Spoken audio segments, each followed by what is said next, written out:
Sarah Whitmore stood frozen in the doorway as her mother's laughter cut through the morning air like broken glass. A marriage proposal had arrived, not for her beautiful sisters, but for her, the unwanted daughter, the one they called stubborn, difficult, worthless. Her father was already celebrating, calling it finally getting rid of the problem. But the wealthy rancher who'd asked for her hand wasn't the fool they thought he was. He'd seen something in Sarah her own family had spent 24 years trying to destroy, and he was about to prove that the daughter they threw away was worth more than all of them combined. If you want to see how a woman rejected by her own blood became the most powerful voice in the frontier, stay until the end.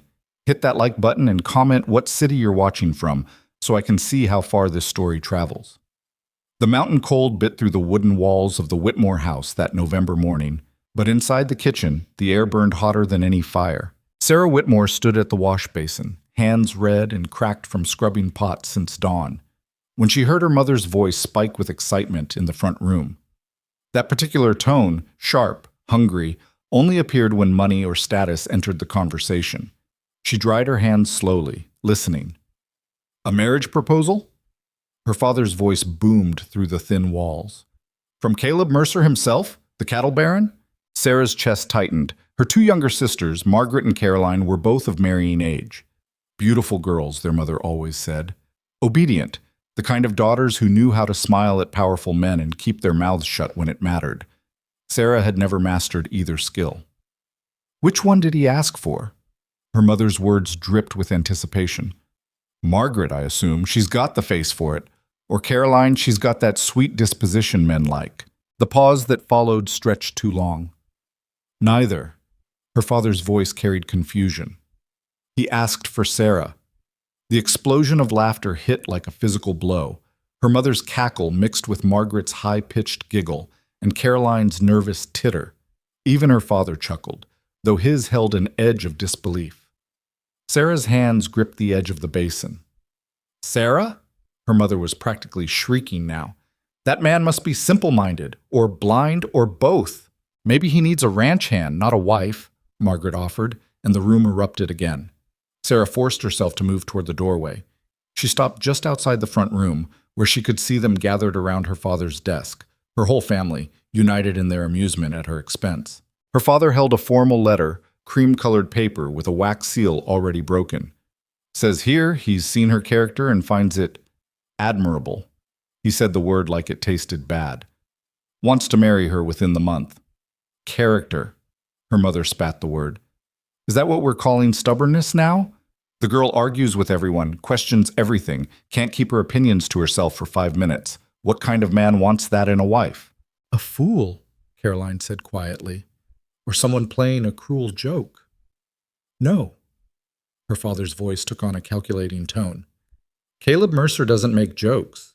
Man's got the largest cattle operation in 3 counties, owns half the valley, sits on the territorial council. This is legitimate. Then he'll regret it soon enough, her mother said. Sarah will embarrass him within a week. She'll probably argue with his ranch hands, insult his business partners, make him a laughingstock. Give it a month before he sends her back in disgrace. Let him find out the hard way what we've dealt with for 24 years, her father agreed. At least she'll be his problem instead of ours. Margaret's voice turned sly. And when he does send her back, maybe he'll be interested in a real wife, someone who knows how to act like a lady. The laughter started again, but Sarah had heard enough. She stepped into the doorway. The room went quiet, but their faces told her everything. Not shame at being overheard, not even discomfort. Just that same exhausted irritation they always wore when looking at her, like she was a stain on expensive fabric they couldn't quite scrub out. So it's decided then, Sarah said. Her voice came out steadier than she felt. You're accepting the proposal. Her father set down the letter. Don't see why not.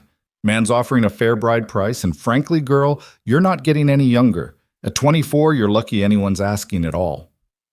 Lucky. Sarah repeated the word, tasting its bitterness. Is that what you think this is?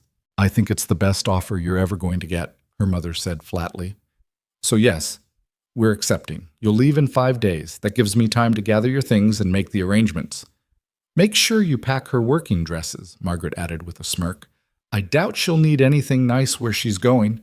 Caroline giggled again, then tried to hide it behind her hand when Sarah's eyes cut toward her. 5 days? Sarah repeated. Something hard settled in her chest. Not quite anger, not quite relief. Something colder. More final. Fine. Her father frowned, suspicious of her calm tone. You're agreeing, just like that? No arguments? What would be the point? Sarah met his eyes directly. You've made it clear I'm a burden you're eager to be rid of. Why would I fight to stay where I'm not wanted? The words landed with unexpected weight. Her mother's mouth tightened. Margaret looked away first. Don't be dramatic, her father muttered, already turning back to his desk. We're doing what's best for everyone. You'll thank us eventually. But Sarah was already walking away, back toward the kitchen, where the half-washed pots waited. Behind her, the conversation resumed, her mother listing everything that needed to be done, her sisters already planning how they'd redecorate Sarah's room once she left. She plunged her hands back into the cold wash water and stared out the small window above the basin. The mountains rose in the distance, dark and jagged against the gray November sky. Black Hollow Ridge was all she'd ever known, this house, this town, this family that had spent her entire life making sure she understood she wasn't good enough. Somewhere out in those mountains, a man she'd never met had asked to marry her. Not Margaret, with her perfect blonde curls and practiced smile. Not Caroline, with her soft voice and careful manners. Her. Sarah didn't know whether to laugh or cry, so she did neither. She just scrubbed the pots until her knuckles bled and told herself that whatever waited for her in those mountains couldn't possibly be worse than what she was leaving behind. She was wrong about that. It was going to be so much stranger. The next 5 days crawled past like wounded animals. Sarah's mother moved through the house with barely contained glee, treating the wedding preparations like a particularly satisfying house cleaning.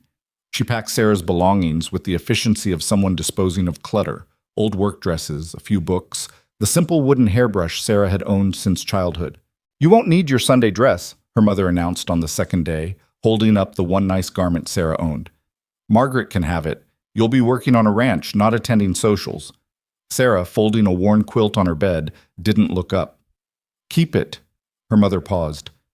You're not even going to argue? Why would I? The question hung in the air.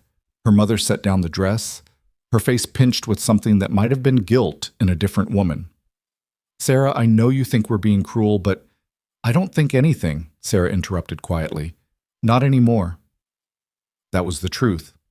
Something had shifted in her the moment she'd overheard their laughter. It wasn't anger burning in her chest now. It was something colder and cleaner. Acceptance, maybe. Or just the final death of hope. She'd spent 24 years trying to be good enough, trying to make them proud, trying to understand what she'd done wrong that made her own parents look at her with such disappointment. Now she knew the answer, nothing and everything. She'd been born wrong somehow, too loud, too stubborn, too honest, and no amount of trying would ever fix that in their eyes. So she'd stopped trying. Her mother left without finishing whatever justification she'd been building, and Sarah returned to her packing alone. That afternoon, Caroline slipped into her room while Sarah was sorting through books. Her younger sister hovered in the doorway, worrying her bottom lip, a nervous habit she'd had since childhood. Can I ask you something? Caroline's voice was soft, uncertain. Sarah glanced up. If you're here to gloat, save your breath. I'm not. Caroline stepped inside, closing the door behind her. I wanted to know if you're scared. The question caught Sarah off guard. She set down the book in her hands, a collection of frontier poetry someone had left at the house years ago, and really looked at her sister.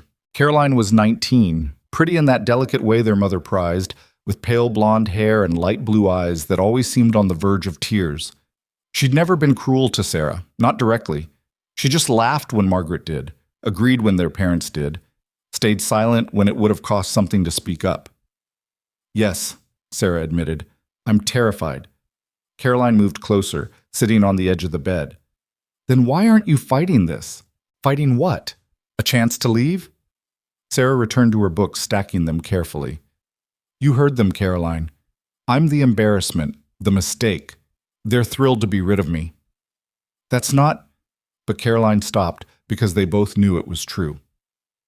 Mama says awful things sometimes. But she doesn't mean them. Not really. She means every word. Sarah's voice stayed level. And so does Papa and Margaret. And if I'm being honest, so do you. That's not fair, isn't it? Sarah finally turned to face her sister fully. How many times have you stood up for me, Caroline? When Margaret mocks me at dinner? When Mama calls me difficult in front of visitors? When Papa tells me I should be more like you and Margaret, more quiet, more obedient, more invisible? Caroline's eyes welled up. I don't know what to say when they talk like that. You could say something, anything. Sarah's voice cracked despite herself. But you never do. None of you do. So don't come in here now pretending you care whether I'm scared. The tears spilled over Caroline's cheeks. I do care. You're my sister. No, Sarah said quietly. I'm the family burden. There's a difference. Caroline left without another word, and Sarah returned to her packing with shaking hands. That night, Margaret cornered her in the hallway. I hope you know what you're doing, Margaret said, arms crossed. She was 22, beautiful in the way their mother had always wanted, golden hair, elegant posture, a smile that could charm money from a miser's pocket. Caleb Mercer isn't some naive farm boy. He's going to expect a proper wife. Sarah met her sister's eyes. Then I suppose he'll be disappointed. You're going to embarrass yourself. Margaret's voice carried genuine conviction. You can't even make it through Sunday dinner without arguing with Papa about politics or business or whatever else you think you understand. What makes you think you can survive as the wife of a territorial councilman? Maybe I can't, Sarah said, but that's not your problem anymore, is it? Margaret's perfect facade cracked slightly. Why do you have to be like this? Why can't you just try? Try to be pleasant. Try to fit in. Try to make things easier instead of always making them harder. I did try, Sarah said. For years. It was never enough. Because you give up too easily. Margaret's voice rose. You get frustrated, and then you argue, and then everyone's upset, and then you act like you're the victim when really you brought it all on yourself. Sarah stared at her sister, really looked at her, and saw something she'd never quite noticed before. Margaret wasn't just beautiful and perfect. She was exhausted. The smile, the grace, the charm, it was all work. Constant, grinding work. And Margaret had built her entire identity on doing that work better than anyone else. Sarah's existence was a threat to that, because Sarah had stopped trying, and the world hadn't ended. You're right, Sarah said quietly. I did give up. But not on them, Margaret, on pretending to be someone I'm not. Maybe that makes me difficult. Maybe that makes me a failure. But at least I'm honest about who I am. She walked past her sister without waiting for a response. The morning of her departure arrived with frost on the windows and gray clouds pressing down on the mountains. Sarah woke before dawn, dressed in her warmest traveling clothes, and carried her single trunk downstairs alone. Her father was waiting in the front room, hat already on, pocket watch in hand. Wagon leaves at 7. Mercer's sending a driver. I know. Sarah set down the trunk. Your mother's not coming to see you off, says she's got a headache. Of course she does. Her father's jaw tightened. You could show a little gratitude, girl. We could have refused this proposal, left you here to become an old maid, a permanent burden on this family. Sarah looked at him. This man who'd taught her to ride when she was 6, who'd once called her his brave little girl when she climbed too high in a tree and got scared, who'd slowly, steadily turned cold as she grew into someone he didn't recognize. Thank you, she said, for getting rid of me. His face flushed. That's not what I... Yes, it is. Sarah's voice didn't shake. And you know what? I'm grateful. You're giving me something you never intended to. Freedom. From this house, from your disappointment, from spending the rest of my life trying to become someone you'd actually love. So thank you, Papa. Truly. She picked up her trunk and walked out the door before he could respond. The wagon was waiting in the yard, a sturdy freight wagon with a canvas cover and a driver who looked like he'd been carved from the same mountain stone as the ridge. He was maybe 50, weathered and quiet, with kind eyes that took in Sarah's single trunk without comment. Name's Tom, he said, taking her trunk and securing it in the wagon bed. I'm Mr. Mercer's foreman, been with him 15 years. Sarah Whitmore. She climbed onto the bench seat. How long is the journey? 2 days if the weather holds. There's an inn where we'll stop tonight. Tom climbed up beside her and took the reins. You ever been out past Copper Falls? No, I've never left Black Hollow Ridge. Tom nodded, said nothing else, and clicked to the horses. As the wagon rolled forward, Sarah turned to look back at the house one last time. Her father stood in the doorway, hands in his pockets, watching her leave with an expression she couldn't quite read. Margaret appeared at an upstairs window, face pale. Caroline was nowhere to be seen. Sarah faced forward and didn't look back again. They rode in silence for the first hour, the wagon creaking along the rough mountain road.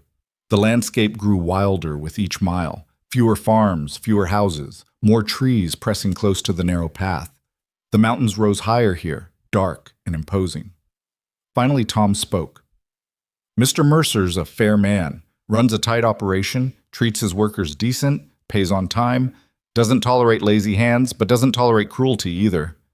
Sarah nodded, unsure how to respond. Heard some things about your family, Tom continued carefully. About how they talk about you. She stiffened. From who? Small territory. People talk, especially when it involves the Mercer ranch. Tom kept his eyes on the road. For what it's worth, Miss Whitmore, Mr. Mercer doesn't listen to gossip. He makes his own judgments.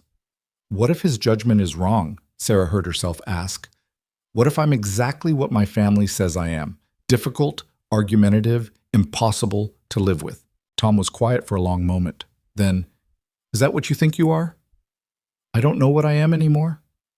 Well, Tom guided the horses around a sharp bend.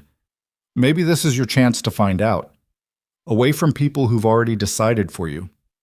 Something about those words loosened the knot in Sarah's chest, just slightly. They stopped at midday to rest the horses and eat the provisions Tom had packed. Bread, dried meat, hard cheese. Sarah sat on a fallen log at the edge of the road, staring at the mountains that surrounded them on all sides now. Why did he choose me? She asked suddenly. Tom, checking the horses' hooves, glanced over. Mr. Mercer? Everyone keeps asking me the same thing. My family couldn't understand it. I don't understand it. I'm not beautiful like my sisters. I'm not charming or obedient or any of the things men want in a wife. So why? Tom straightened, wiping his hands on his trousers. Did he tell you why, in the proposal letter? I never saw the letter. My father read it, then accepted on my behalf. Tom's face darkened. That right? It doesn't matter. I just want to understand what I'm walking into. The foreman studied her for a long moment. Then he sighed. It's not my story to tell, Miss Whitmore. Mr. Mercer will explain when he's ready. But I can tell you this. He didn't choose you on a whim. He knows exactly who you are. That should have been comforting. Instead, it terrified her. They reached the inn just as darkness fell. A rough frontier establishment that smelled of tobacco smoke and wet wool. Tom got Sarah a private room, small but clean, and told her they'd leave at dawn. Sarah lay awake most of the night, listening to voices from the tavern below, wondering what kind of man asked to marry a woman he'd never spoken to, wondering what he'd seen in her that everyone else had missed. The second day of travel was colder, the clouds lower and darker. Tom said little, focused on navigating the increasingly rough terrain. They were deep in the valley now, following a river that cut through the mountains like an old wound. Then as they rounded a curve in the road, the valley opened up.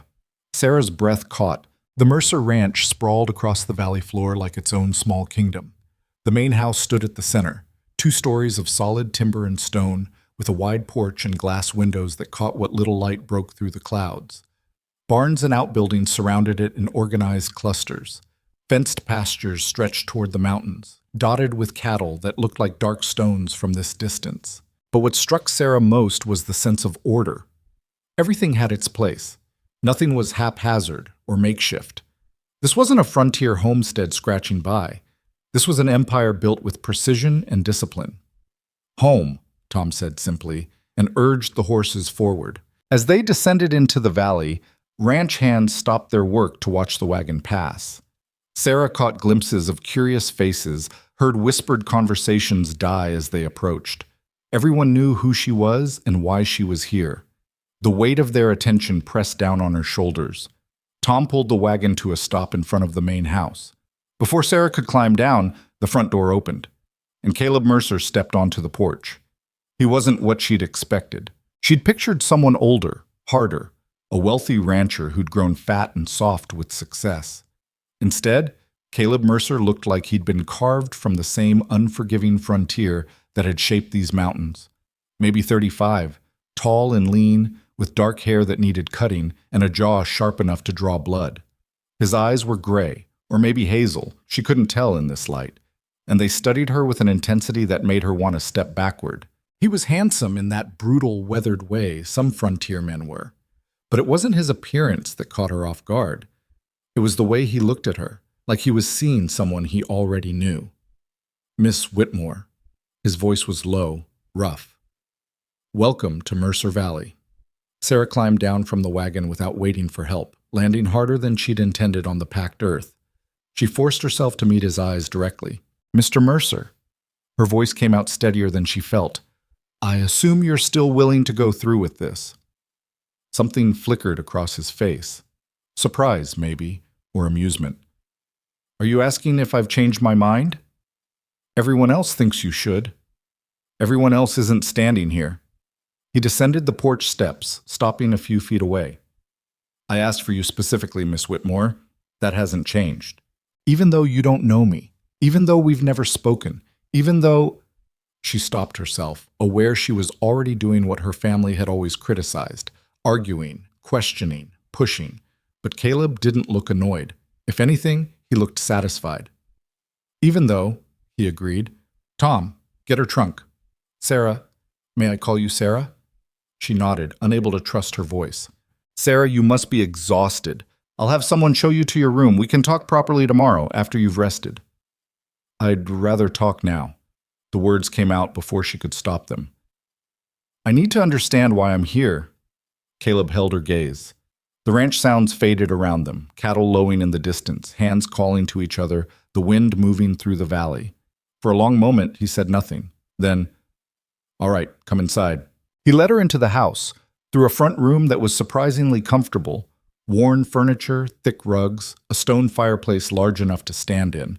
He poured 2 glasses of whiskey from a bottle on the sideboard and handed her one without asking if she wanted it. Sarah took it, more out of shock than anything else. They stood facing each other in the dimming afternoon light. Outside, Tom's voice called instructions to someone about the trunk. A door closed somewhere deeper in the house. 3 years ago, Caleb said finally, I was in Black Hollow Ridge on business. Stopped in the market to pick up supplies. While I was there, I watched you defend an old man. Sarah's hand tightened on the glass. She remembered. Of course she remembered. It had been one of the worst days of her life. The day her mother had stopped speaking to her for a week. The day her father had called her a disgrace at dinner. The day Margaret had said Sarah's heroics were really just desperate bids for attention. He was starving, she said quietly. The merchant was charging him double price for flour because the man couldn't read the sign. Everyone could see what was happening. No one did anything. Except you. I just told the truth. Called him out in front of everyone. She met Caleb's eyes. My family was humiliated, said I made a scene, said I should have minded my own business. But you didn't mind your business. Caleb took a drink. You stood there in the middle of that market in front of 60 people, and you made that merchant return the old man's money, made him apologize, made him look like the cheat he was. And my family never let me forget it. I never forgot it either. Caleb set down his glass. I watched you that day, Sarah Whitmore. Watched you stand alone while everyone else stayed silent. Watched you fight for someone who had nothing when walking away would have been easier, and I thought, that's the woman I want beside me. Sarah's throat tightened. You don't even know me. I know enough. I know you don't back down when something's wrong. I know you value truth over comfort. I know you're willing to pay the cost of doing what's right, even when it's hard. He paused. That's more than most people ever show me. My family thinks I'm difficult. Good. The word landed between them like a stone. Sarah stared at him. Good? I don't need easy, Sarah. I need honest. I need someone who'll tell me the truth even when I don't want to hear it. I need a partner who won't smile and nod while I make mistakes. He stepped closer. Your family wanted you quiet and obedient. I want you exactly as you are. Something broke open in Sarah's chest. Not relief, not quite. Something rawer and more painful.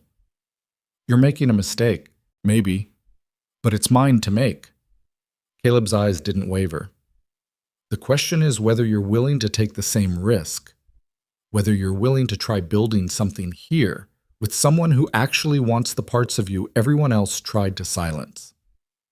Sarah looked down at the whiskey in her hand, golden in the dying light. She thought about her mother's laughter, her father's disappointment, Margaret's perfect smile, and Caroline's guilty silence. She thought about spending the rest of her life trying to be someone she wasn't. Then she looked back up at Caleb Mercer, this strange, intense man who'd asked for her hand based on a single moment 3 years ago, and made her choice. "I'm willing to try," she said. His face didn't change, but something eased in his shoulders. "Then we'll figure out the rest as we go." He raised his glass. After a moment, Sarah raised hers. They drank in silence as the last light faded from the valley and the first stars appeared above the mountains that would become her home. Sarah woke the next morning to sounds she didn't recognize. Cattle bellowing in the distance, men's voices calling out instructions, the rhythmic clang of a hammer on metal somewhere outside. For a disorienting moment, she forgot where she was. Then the unfamiliar weight of the quilt, the strange angle of sunlight through the window, the solid timber walls instead of thin plaster, it all came rushing back. She was in Caleb Mercer's house, in the valley, miles from Black Hollow Ridge and everything she'd ever known. The room he'd given her was larger than her old one, with actual furniture, a bed frame instead of just a mattress on the floor, a wardrobe that didn't stick when you opened it, a washstand with a porcelain basin that wasn't chipped. Someone had already brought up her trunk and left a pitcher of clean water. Sarah dressed quickly in one of her work dresses, plain brown wool, patched at the elbows, and tried to do something with her hair.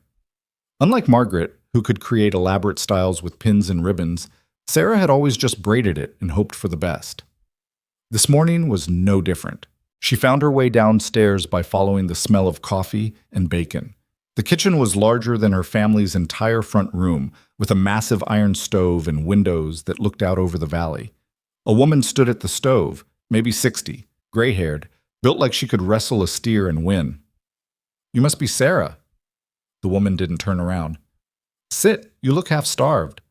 Sarah hesitated in the doorway. "I can help."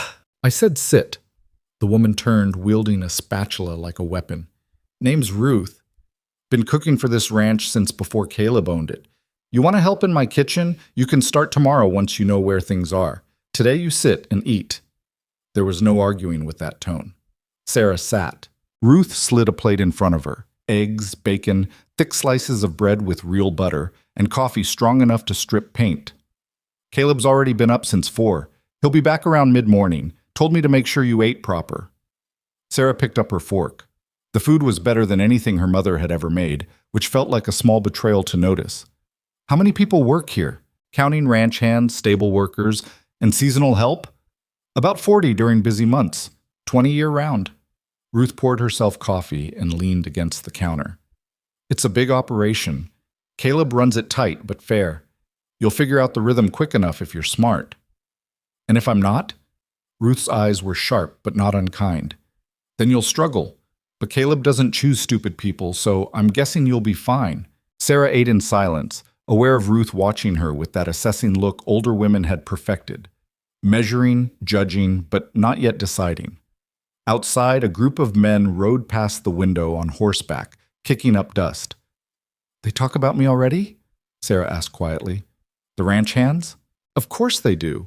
New wife showing up out of nowhere? That's gossip gold." Ruth refilled Sarah's coffee without asking. Most of them heard the stories from Black Hollow Ridge, about how your family treated you, about the market incident. Sarah's hand tightened on her cup. "What do they think? That Caleb's either brave or crazy?" Ruth's face softened slightly. "But Tom told them what he saw on the ride here. That you didn't complain, didn't cry, didn't act like some delicate flower needing protection. Said you asked real questions and handled yourself steady. That bought you some respect. Tom barely said 10 words to me the whole trip. Tom says more with silence than most people say with speeches." Ruth collected Sarah's empty plate. "He's a good judge of character. If he vouches for you, that matters around here." Before Sarah could respond, the kitchen door swung open and Caleb walked in, bringing cold air and the smell of horses with him. He stopped when he saw Sarah, like he'd half expected her to have disappeared overnight. You slept all right? His voice was rougher than she remembered, probably from shouting orders all morning. Yes, thank you. Good. He poured himself coffee, movement sufficient. I need to ride out to the north pasture today. Check on the herd before the weather turns. You can come with me if you want. See the operation. It wasn't really a question, but it also wasn't quite an order. Sarah stood. I'd like that. Ruth made a sound that might have been approval and handed Sarah a thick coat from a peg by the door. It's colder up there, and windier. Don't let her freeze, Caleb. I won't. He drained his coffee in 3 gulps and headed for the door. Sarah followed, pulling on the coat, too big for her, probably one of Caleb's, and trying not to trip over the hem. The stable was warm and dim, smelling of hay and leather and horses.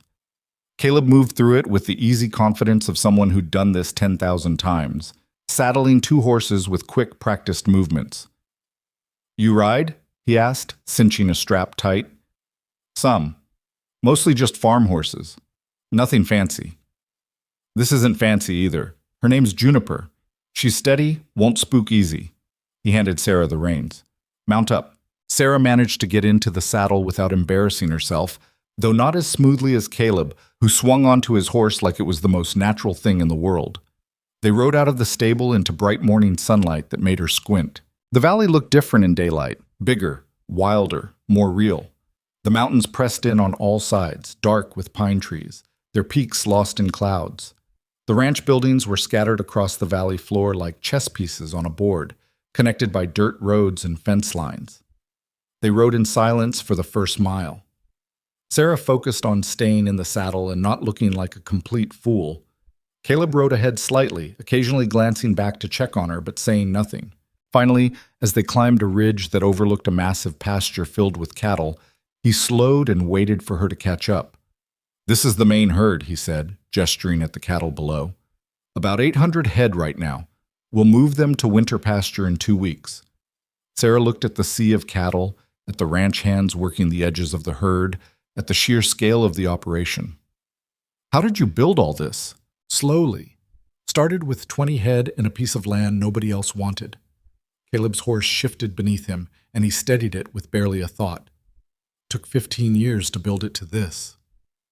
15 years. Sarah tried to imagine it, the patience, the discipline, the sheer stubborn determination required. You must have been young when you started. 20. Stupid and broke. A ghost of a smile crossed his face. Made every mistake you can make in ranching. Lost money, lost cattle, nearly lost the land twice. But I learned. What made you keep going? He looked at her then, really looked at her. Because quitting meant going back to working for someone else. Meant taking orders from men who got rich off other people's sweat. I'd rather fail on my own terms than succeed on someone else's. Something in those words resonated in Sarah's chest. That stubborn refusal to accept what everyone else said you should be. She understood that feeling better than he probably realized. They rode along the ridge, Caleb pointing out different sections of the ranch, explaining the rotation system for the herds, the water rights agreements with neighboring ranches, the constant battle against drought and harsh winters. He talked like someone who'd thought about every detail, planned for every disaster. You run this whole operation yourself? Sarah asked. Tom handles most of the day-to-day. I make the big decisions, deal with the business side, handle problems that come up. But I work alongside the hands when needed. Can't ask men to respect you if you're not willing to do the same work they do. They stopped at a creek that cut through the valley, letting the horses drink. Sarah dismounted, less gracefully than she'd have liked, and stretched her already sore legs. My father always hired men to do the real work, she said, staring at the water. Said it was beneath him to labor like a common hand, but then he'd complain about lazy workers and poor results. A lot of men like that in the territory. Caleb stood beside her, close enough that she could feel the warmth radiating from him in the cold air. They wonder why their operations fail while blaming everyone but themselves. Is that why you chose someone like me? Someone who's not afraid to work? That's part of it. He was quiet for a moment. But mostly I chose you because you stood up for that old man when it would have been easier not to. Everything else, the work ethic, the honesty, the backbone, all of that was already there in that moment. I just recognized it. Sarah turned to face him. You're putting a lot of faith in one incident from 3 years ago. Maybe, but I've been reading people for a long time, Sarah. Had to survive out here. And I'm rarely wrong. His gray eyes held hers. Are you? Am I what? Wrong. About yourself. About what you're capable of. The question hit harder than she'd expected. Sarah looked away, back at the water. I don't know what I'm capable of. I spent my whole life being told I wasn't good enough. Maybe they were right. Or maybe they were threatened by you. Caleb's voice was matter-of-fact, not gentle. Nothing scares mediocre people more than someone who refuses to settle for mediocrity. That's a generous interpretation? It's an accurate one. He walked back to his horse. Your family wanted you small and quiet because your voice made them uncomfortable. Out here, in this valley, there's space for you to be loud if you want, to take up room, to matter. Sarah mounted Juniper with shaking hands, those words echoing in her head. They rode back toward the ranch house in silence, but it was a different kind of silence than before, heavier, more charged with things unsaid. The rest of that first week passed in a strange blur of learning and watching. Sarah spent her mornings with Ruth, learning the rhythms of the ranch kitchen, when the hands ate, what they preferred, how to feed 40 people efficiently. Ruth was demanding but patient, correcting Sarah's mistakes with sharp words, but showing her how to do things right. You're not hopeless, Ruth announced on the third day, watching Sarah knead bread dough. Just untrained. There's a difference. The afternoons, Sarah explored the ranch. She watched the hands work the cattle, learned the names of the horses, studied how the whole operation functioned like a single organism. Some of the men ignored her, others nodded politely. A few watched her with open curiosity, clearly wondering what Caleb saw in this plain, odd woman who'd shown up from nowhere. Tom became something like an ally, though he remained a man of few words. He'd appear at her elbow in the stable or the equipment barn, point out something she should know, then disappear again before she could thank him properly. Tom likes you, Ruth said one evening as they prepared dinner. He doesn't bother with people he doesn't respect. He barely talks to me. That's how you know he respects you. If he thought you were useless, he wouldn't waste the breath. Sarah was beginning to understand the strange language of this place, where silence meant more than words and actions counted heavier than promises. Caleb remained a puzzle. He worked from before dawn until after dark, running the ranch with the focused intensity of a general managing an army. At dinner, he'd sit across from Sarah at the long table, usually just the two of them, since the hands ate in the bunkhouse, and they'd talk about neutral things, the weather, the cattle, the upcoming territorial council meeting in Copper Falls. He never pushed her, never demanded anything, never acted like a husband claiming his rights. He treated her more like a business partner in training than a wife, which should have been a relief but somehow made everything more confusing. On the 8th night, after Ruth had gone home to her own cabin and the ranch had settled into sleep, Sarah found Caleb on the front porch, a glass of whiskey in his hand, staring at the mountains silhouetted against the star-filled sky. She brought her own glass. Ruth had started keeping the good whiskey where Sarah could reach it, and sat in the chair beside him without asking permission. Can't sleep? Caleb didn't look at her. Not used to the quiet. Sarah took a drink, welcoming the burn. In my family's house, there was always noise. My mother complaining, my sisters gossiping, my father shouting about something. Here, it's so silent at night I can hear my own thoughts. Is that good or bad? I'm not sure yet. She watched the stars, more visible here than they'd ever been in Black Hollow Ridge. Caleb, can I ask you something? Always. Why haven't you... She struggled for words. We've been here over a week. You treat me like a guest, not a wife. I don't understand what you want from me. He was quiet for so long she thought he might not answer. Then, I want you to choose this.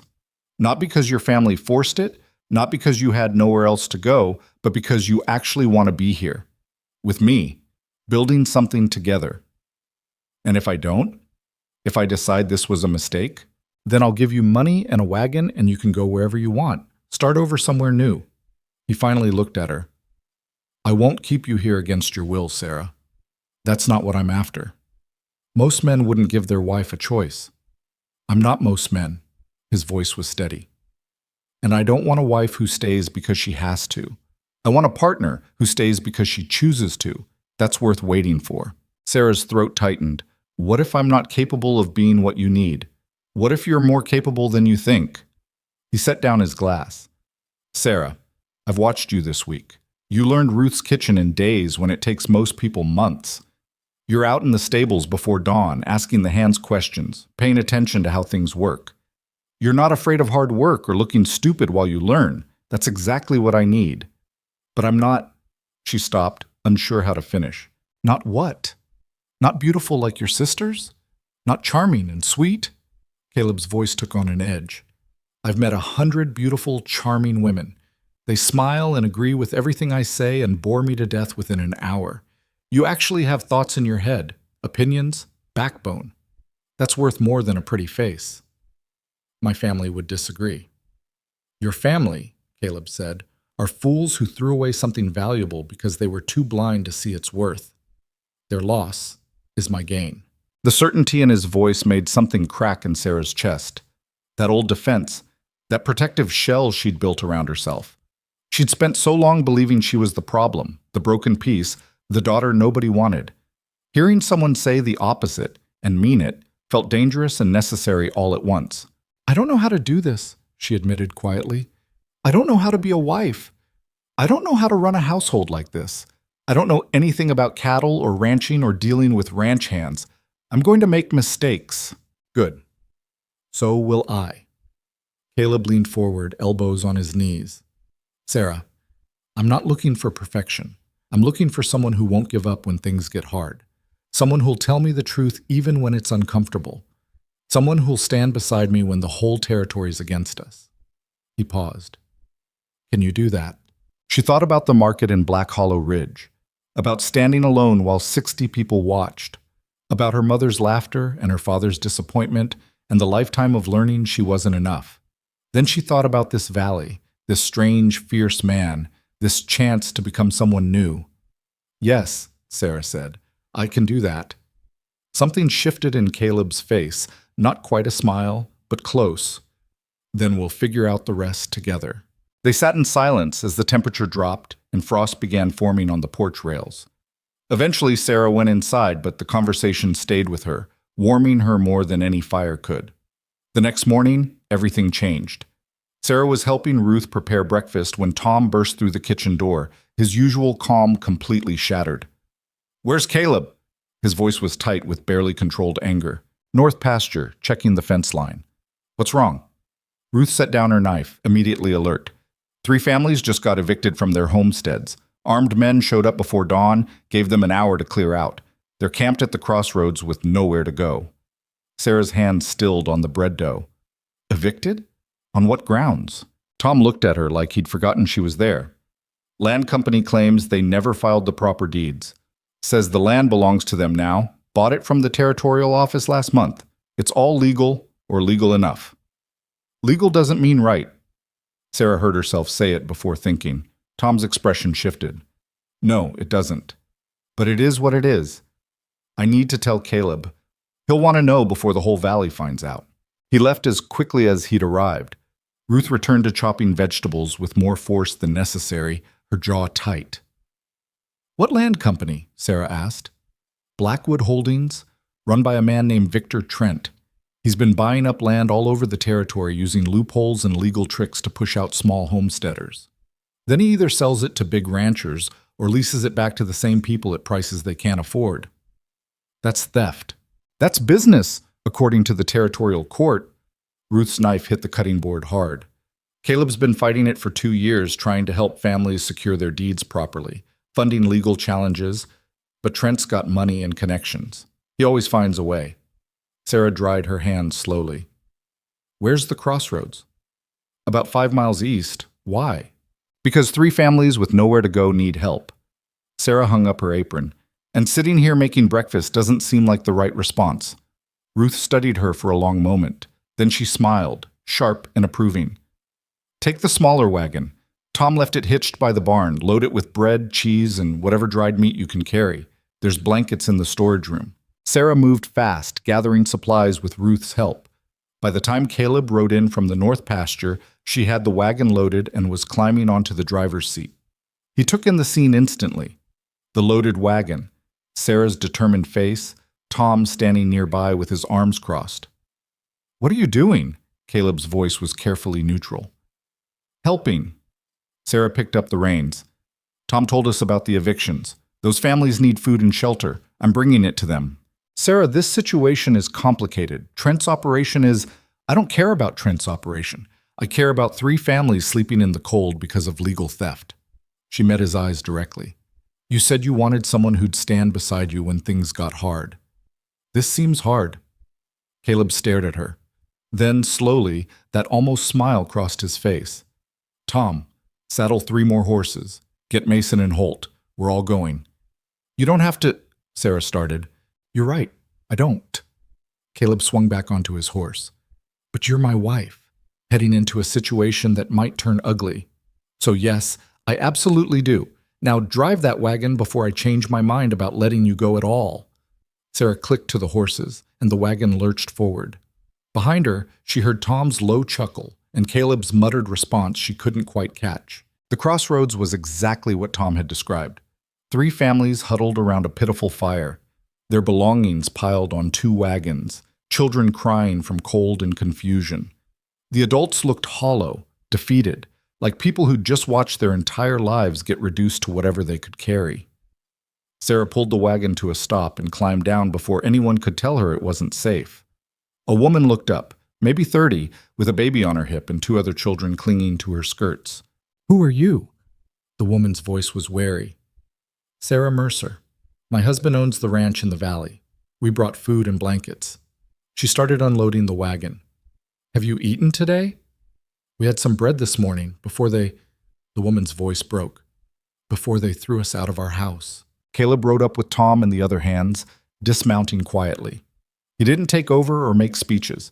He just started helping Sarah unload, handing out blankets to shivering children, distributing food to grateful adults. An older man approached, weathered and angry, with hands that looked like they'd worked hard all their life. "You Caleb Mercer?" "I am." "Name's Jacob Carson. This is my son's family, and the Hayes family, and the Drummonds. We all got evicted this morning. Same company, same trick. They're saying we never had proper title." "Did you file your deeds?" Caleb asked. "Course we did. 3 years ago, at the territorial office. Had the papers and everything." Jacob's face twisted. "But this morning they're saying those deeds were never valid, that the office made a mistake and the land was already promised to Blackwood Holdings. It's all lies, but they got armed men and legal papers, and we got nothing." Sarah watched her husband's face go hard. "Trent? That's the name, yeah, Victor Trent. He offered to let us stay on our own land if we'd pay him rent, 3 times what any reasonable lease would cost. When we said we couldn't afford it, his men gave us an hour to pack and get out." Jacob spit into the dirt. "Legal robbery is what it is." Caleb was quiet for a long moment. Then, "Tom, ride back to the ranch. Get the 2 empty cabins ready, the ones near the south field. These families are staying with us until we figure this out." Tom nodded and rode off without a word. Jacob stared. "You serious?" "I don't joke about shelter." Caleb turned to the gathered families. "You'll work for your keep. We've got plenty that needs doing before winter. But you'll be safe, fed, and warm while we challenge this eviction properly. If Trent wants these families homeless, he'll have to go through me first." The relief on those faces was painful to watch. Sarah felt something expand in her chest. Pride, maybe, or recognition. This was what Caleb had meant. This was the kind of partner he'd wanted, not someone who'd stay silent while injustice happened, someone who'd stand up. A woman from one of the other families approached Sarah, tears streaming down her face. "Thank you. We didn't know where to go. We thought—" "You don't have to explain." Sarah squeezed the woman's hand. "Come on. Let's get your children warmer before they catch cold." As they organized the families and prepared to move them to the Mercer ranch, Sarah caught Caleb watching her. He didn't say anything, just gave her a slight nod that felt like more than words could have carried. That evening, with 3 families settled into ranch cabins and Ruth organizing a massive dinner to feed everyone, Caleb found Sarah on the porch again. "You surprised me today," he said without preamble. "How?" "I told you the situation was complicated. Most people would have waited, thought it through, asked more questions. You just loaded a wagon and went." He leaned against the porch rail. "That was either very brave or very stupid." "Which do you think it was?" Both. But his voice was warm. Sarah, what you did today, standing up for those families without hesitation, that's exactly what I hoped for when I asked you to marry me. But I didn't expect it to happen so fast. What did you expect?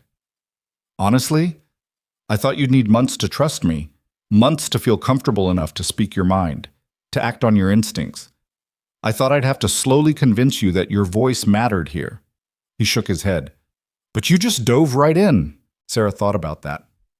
Maybe I was tired of being careful, tired of second-guessing everything, worried about saying the wrong thing or making people uncomfortable. You said there was space here for me to be loud. I'm testing whether you meant it. I meant it. Caleb's eyes were serious. But Sarah, you need to understand something. What happened today, helping those families, that's going to put us on Trent's radar. He doesn't like interference, and he's got the money and connections to make life very difficult for people who cross him. Are you saying we should have left them at the crossroads?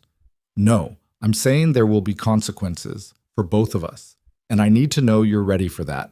Sarah looked out at the valley, at the lights in the cabins where 3 displaced families were settling in for their first safe night in days. She thought about Caleb's words on the porch the night before, about choosing this life instead of just accepting it.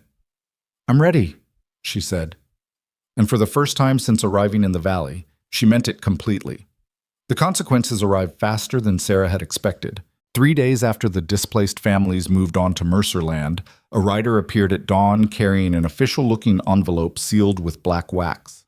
Sarah watched from the kitchen window as Caleb took it, his face going stone cold as he read whatever was inside.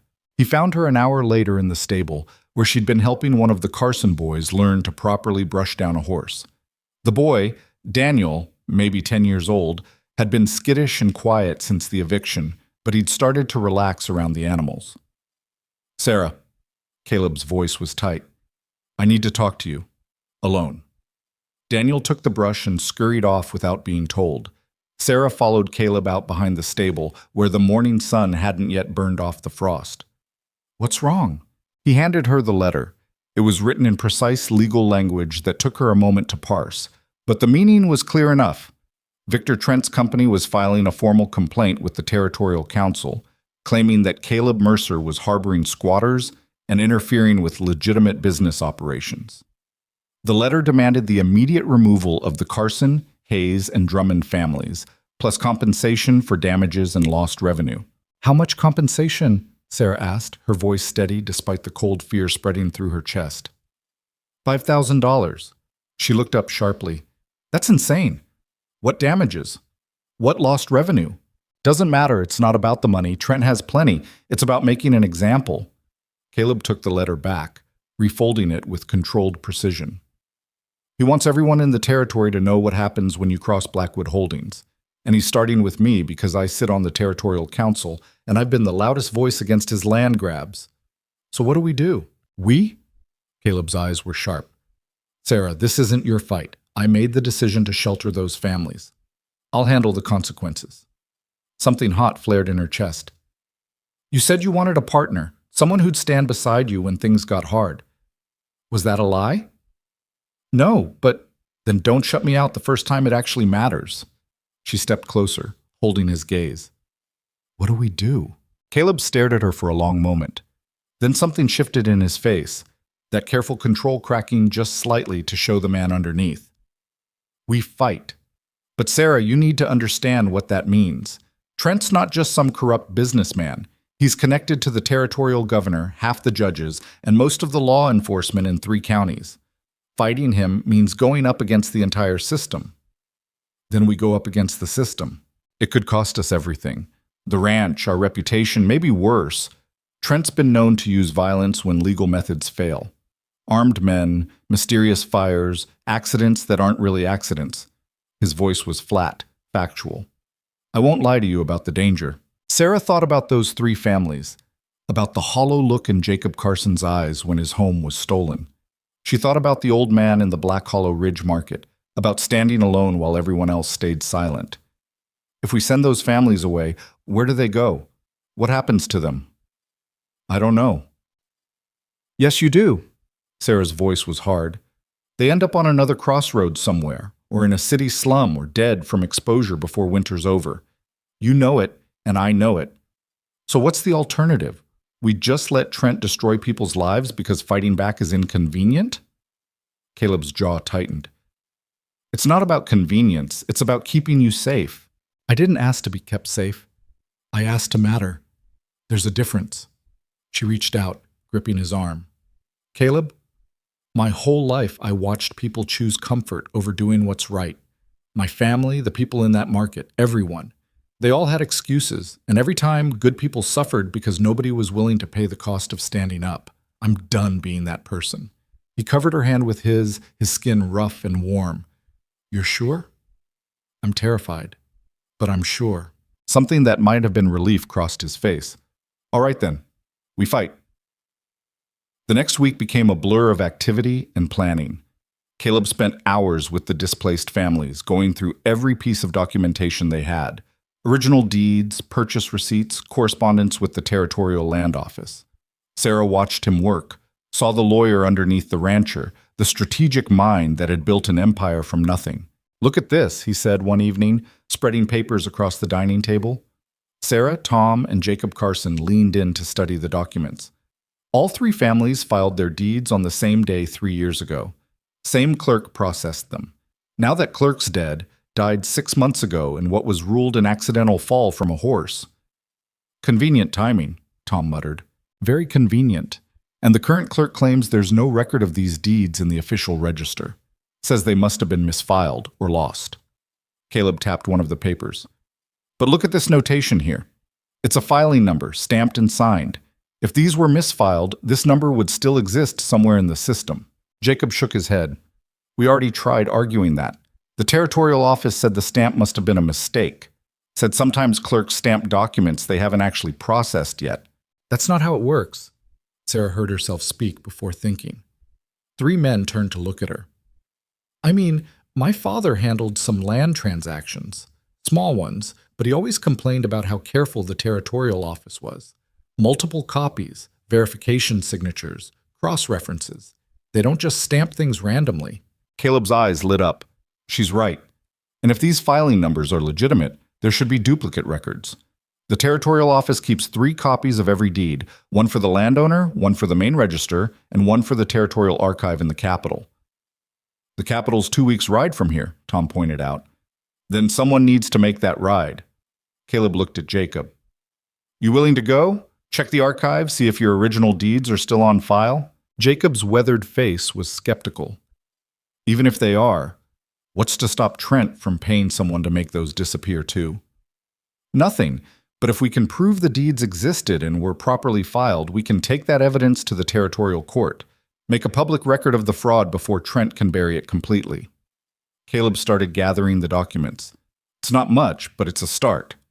I'll go with him. Sarah's voice cut through the room. All 3 men stared at her. Absolutely not, Caleb said immediately. Why not? You need someone who can read legal documents, who knows what to look for. Jacob can verify the specifics about his land, but he needs someone who understands the filing system. Sarah crossed her arms. Unless you don't think I'm capable. It's not about capability, it's about safety. 2 weeks on the road through rough country, with Trent probably watching our every move. Which is exactly why you should send me instead of yourself. Trent's watching you because you're on the Territorial Council, because you're the visible threat. But I'm just the new wife, nobody important. We're less likely to draw attention. Tom made a sound that might have been a chuckle quickly disguised as a cough. Caleb shot him a dark look. Sarah, I'm not sending you into potential danger just because you're not sending me anywhere. I'm choosing to go. She leaned forward on the table. Caleb, you said this was about partnership. About letting me stand beside you. You can't say that and then lock me in the house the moment things get difficult. There's a difference between standing beside me and riding 2 weeks into hostile territory. Is there? Because it seems like you want a partner who agrees with you and stays safely out of the way. That's not a partner. That's a decoration. Her voice sharpened. Make up your mind what you actually want. The room went quiet.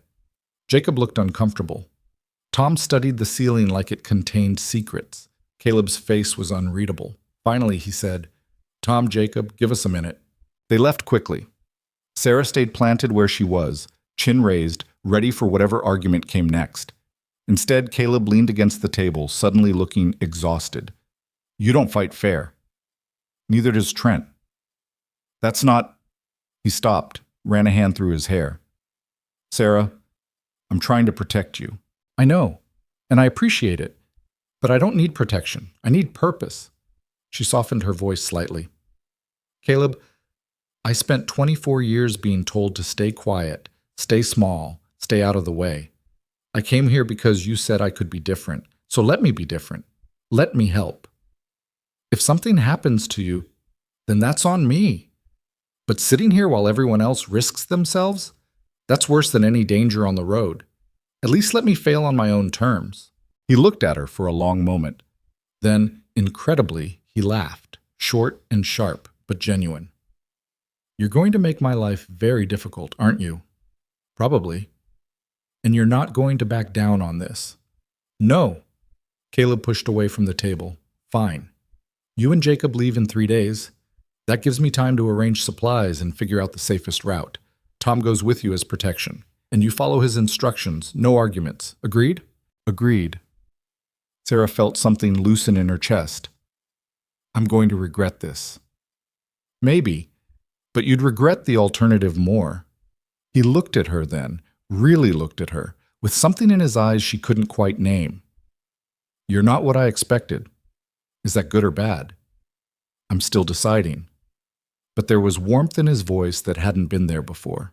The 3 days passed in frantic preparation. Tom mapped out a route that avoided the main roads, sticking to less traveled paths where they'd be harder to track. Ruth packed enough food to feed a small army, muttering the entire time about foolish men and stubborn women. The displaced families watched the preparations with a mixture of hope and fear. On the morning of departure, Sarah was finishing loading her saddlebag when she heard horses approaching fast. She turned to see 5 riders cresting the ridge, moving with the kind of purposeful speed that meant trouble. Caleb, she called, already moving toward the house. He emerged onto the porch, Tom right behind him. The riders slowed as they entered the yard, spreading out in a loose semicircle. They wore the same dark clothes, the same hard expressions, the same guns on their hips. The man in the center dismounted. Tall, thin, dressed too well for ranch work.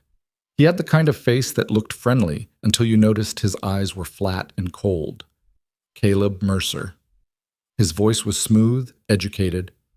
I'm Marcus Webb, legal representative for Blackwood Holdings. Mr. Trent sent me to discuss the situation regarding the squatters currently residing on your property. They're not squatters, they're workers. And this is private property, so you can turn around and leave. Caleb's voice was hard but controlled. Webb smiled. Actually, we have every legal right to be here. You see, when you provided shelter to individuals actively evading a legitimate eviction order, you became party to their legal troubles. That makes you subject to investigation and, if necessary, enforcement actions. Enforcement actions. Caleb descended the porch steps slowly. That's a fancy way of saying intimidation. It's a fancy way of saying we protect our business interests. Mr. Trent is a reasonable man. He's willing to settle this matter quietly.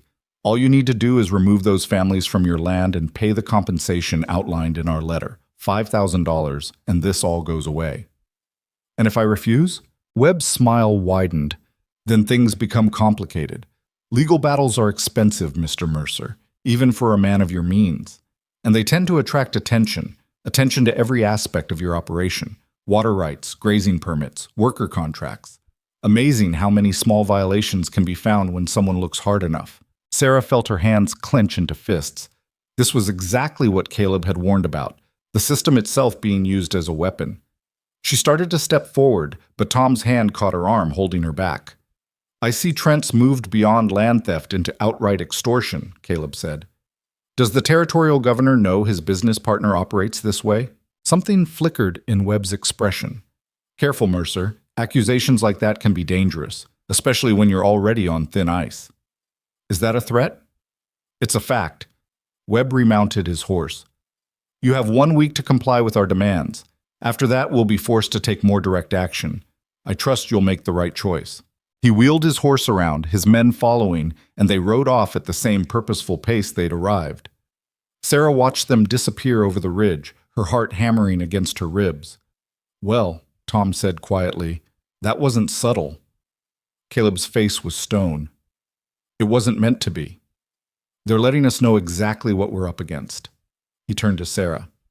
You still want to make that ride to the Capitol? More than ever. Then you leave tonight, not in 3 days. Tonight. If Webb's here making threats, it means Trent knows we're planning something. We can't give him time to get ahead of us. Jacob emerged from one of the cabins, having watched the whole confrontation. They're going to come after us, aren't they? Use us to hurt you. Probably. Caleb's honesty was brutal, which is why we need to move fast. Get the proof we need before Trent can destroy it. That night, under a sliver of moon, Sarah rode out with Tom and Jacob.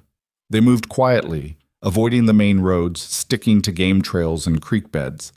Sarah's whole body was tense, expecting armed men to appear from the darkness at any moment. But the night stayed quiet, and by dawn they were miles from the ranch, deep in territory that belonged to nobody and everybody. They traveled hard for 4 days, stopping only when the horses needed rest. Tom proved to be as efficient on the trail as he was on the ranch, finding water, choosing campsites, keeping watch while the others slept. Jacob was quieter, the weight of his family's situation pressing down on him. On the 5th night, camped beside a creek, Sarah sat beside Jacob while Tom checked the horses. You didn't have to do this, Jacob said quietly. Risk yourself for people you barely know. Yes, I did. Sarah poked at the fire with a stick. If I didn't, I'd be just like everyone else who stood by and watched when your family needed help. Most people would say that's the smart choice. Not getting involved, keeping yourself safe. Most people are cowards. The words came out harsher than she'd intended. Sorry, that's not... I don't mean you're a coward. You fought for your land. But everyone else? All the neighbors who watched you get evicted and did nothing? They're cowards. Jacob was quiet for a moment. Your husband's a good man. A lot of rich ranchers would have turned us away, said it wasn't their problem. Caleb's not like other rich ranchers. Sarah thought about him standing on the porch, facing down Webb's threats without flinching. He actually believes in something besides money. You believe in something too.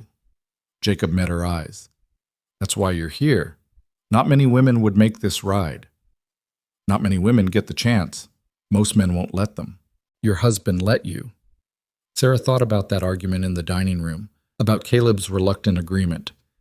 He didn't want to, but he respected me enough to let me choose. That's new for me. Tom returned from checking the horses, and the conversation died. They slept in shifts, and at dawn they rode again. The capital appeared on the horizon on the 8th day, a sprawling frontier town that thought it was a city, with buildings 3 stories tall and streets actually paved in the center. It was the largest place Sarah had ever seen, and she tried not to gawk like a country fool.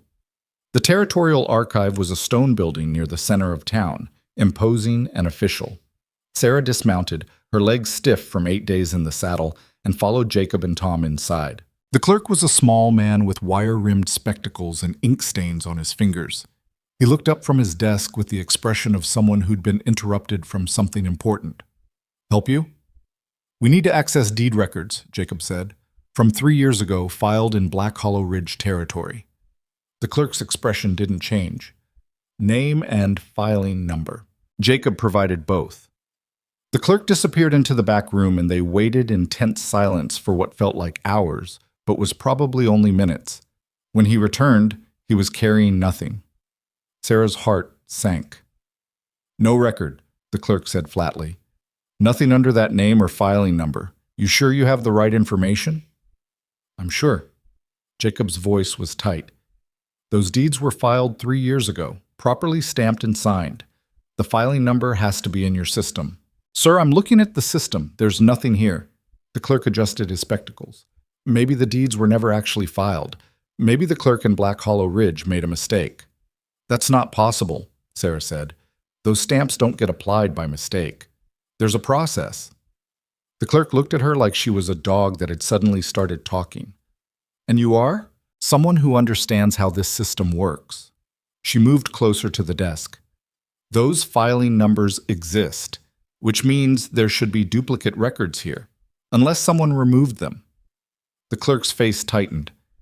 Are you accusing this office of impropriety? I'm saying that 3 families lost their land because deeds mysteriously vanished from official records. That's either incompetence or corruption. Which is it? Sarah, Tom warned quietly. But Sarah wasn't done. Is there a supervisor I can speak to? Someone who can explain how 3 properly filed deeds just disappeared? The supervisor is out of the territory, won't be back for 2 weeks. The clerk stood, making it clear the conversation was over. Now, if you'll excuse me, I have actual work to do. They left the building in defeat. Outside, in the harsh afternoon sun, Jacob looked like someone had punched him in the gut. They got here first, he said. Trent got here first. Those records are gone. Maybe. Sarah stared back at the archive building. Or maybe there's another copy somewhere. Tom, where else would deed records be stored? County offices keep local copies. But if the territorial archive has nothing, the local office won't either. They're all connected. Sarah thought hard, trying to remember her father's complaints about land transactions. What about the surveyor's office? Don't they keep maps and boundary records? Those would reference the original deeds. Tom's eyes sharpened. They might. Survey records are separate from deed records. Different office, different clerks. It's worth trying. The surveyor's office was smaller, dustier, and staffed by an older man who looked like he'd been mapping this territory since before Sarah was born. He listened to their request without comment, then disappeared into a back room filled with rolled maps and bound ledgers. He was gone long enough that Sarah started to lose hope again. Then he returned carrying a large ledger bound in cracked leather, along with several rolled maps. Black Hollow Ridge territory, 3 years back. He set everything on a table and opened the ledger. What parcels? Jacob gave the locations. The surveyor ran his finger down columns of notations, stopping 3 times to mark pages with slips of paper. Here. He tapped one entry. Carson Homestead, surveyed and registered 3 years ago, August 15th. Cross-referenced with territorial deed number, he read off the same filing number Jacob had provided. Sarah felt like she could breathe again. Can we get copies of these records? The surveyor looked at her over his spectacles. Cost you $2 per parcel for certified copies. We'll take all 3. While the surveyor prepared the documents, Tom pulled Sarah aside. This proves the deeds existed and were properly filed, but it doesn't prove Trent stole them. No, but it proves someone's lying about these deeds never being filed in the first place. That's enough to force an investigation. Sarah watched the surveyor work with careful precision. It's not everything we need, but it's something. They left the surveyor's office with certified copies tucked safely into Jacob's saddlebag. It wasn't the smoking gun they'd hoped for, but it was evidence that couldn't be easily dismissed.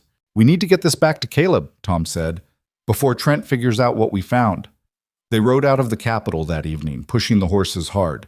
Sarah could feel the urgency now. They had something valuable, and that made them targets. On the 3rd night of the return journey, her instincts proved right. They'd made camp in a small canyon, thinking the high walls would provide cover. Sarah woke to Tom's hand over her mouth and his urgent whisper in her ear. Riders, coming this way. 4, maybe 5. Get up slow and don't make noise. Her heart hammered as she rose, gathering her bedroll with shaking hands. Jacob was already awake, his face pale in the moonlight.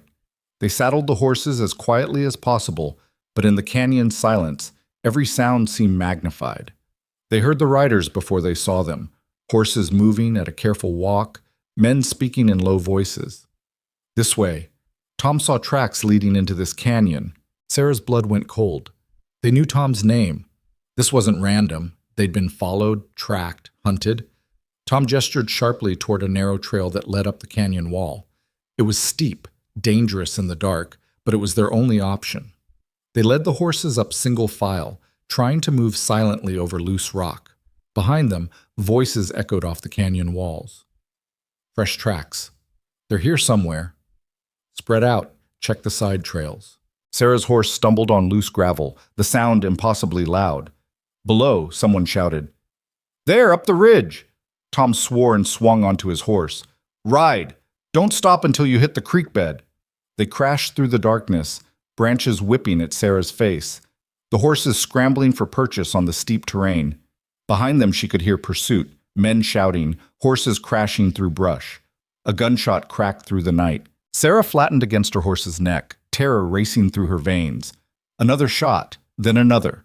But they were shooting blind in the darkness, and the steep terrain worked against pursuit. They burst out of the canyon into open country, the horses running flat out now. Sarah clung to her saddle, every muscle screaming, adrenaline drowning out everything except the need to move, to survive, to get away. They rode hard for an hour before Tom finally slowed, listening intently. Behind them, the night was quiet. Either they'd lost their pursuers or the men had given up the chase in the darkness. "Everyone all right?" Tom's voice was rough. "Yes," Sarah gasped. Jacob just nodded, too winded to speak. "They'll pick up our trail at dawn. We need to keep moving, put as much distance as we can before sunrise." Tom turned his horse. "And we need to get off the main paths entirely. They knew where to find us, which means they've been tracking us since the capital." "How?" Sarah asked. "Someone at the surveyor's office, probably, sent word ahead that we'd found something." Tom's face was grim. "Trent's got people everywhere." They rode through the rest of the night and into the next day, sticking to creek beds and game trails, doubling back on their own tracks, doing everything Tom could think of to throw off pursuit. By the time the Mercer Valley came into view, Sarah was so exhausted she could barely sit upright in the saddle. But they'd made it, and they still had the documents. Caleb met them in the yard, his face drawn with worry that turned to relief when he saw them. He helped Sarah down from her horse, and she nearly collapsed against him, her legs refusing to hold her weight. "You're hurt," he said sharply, seeing the cuts on her face from branches. "No, just tired, and we were shot at."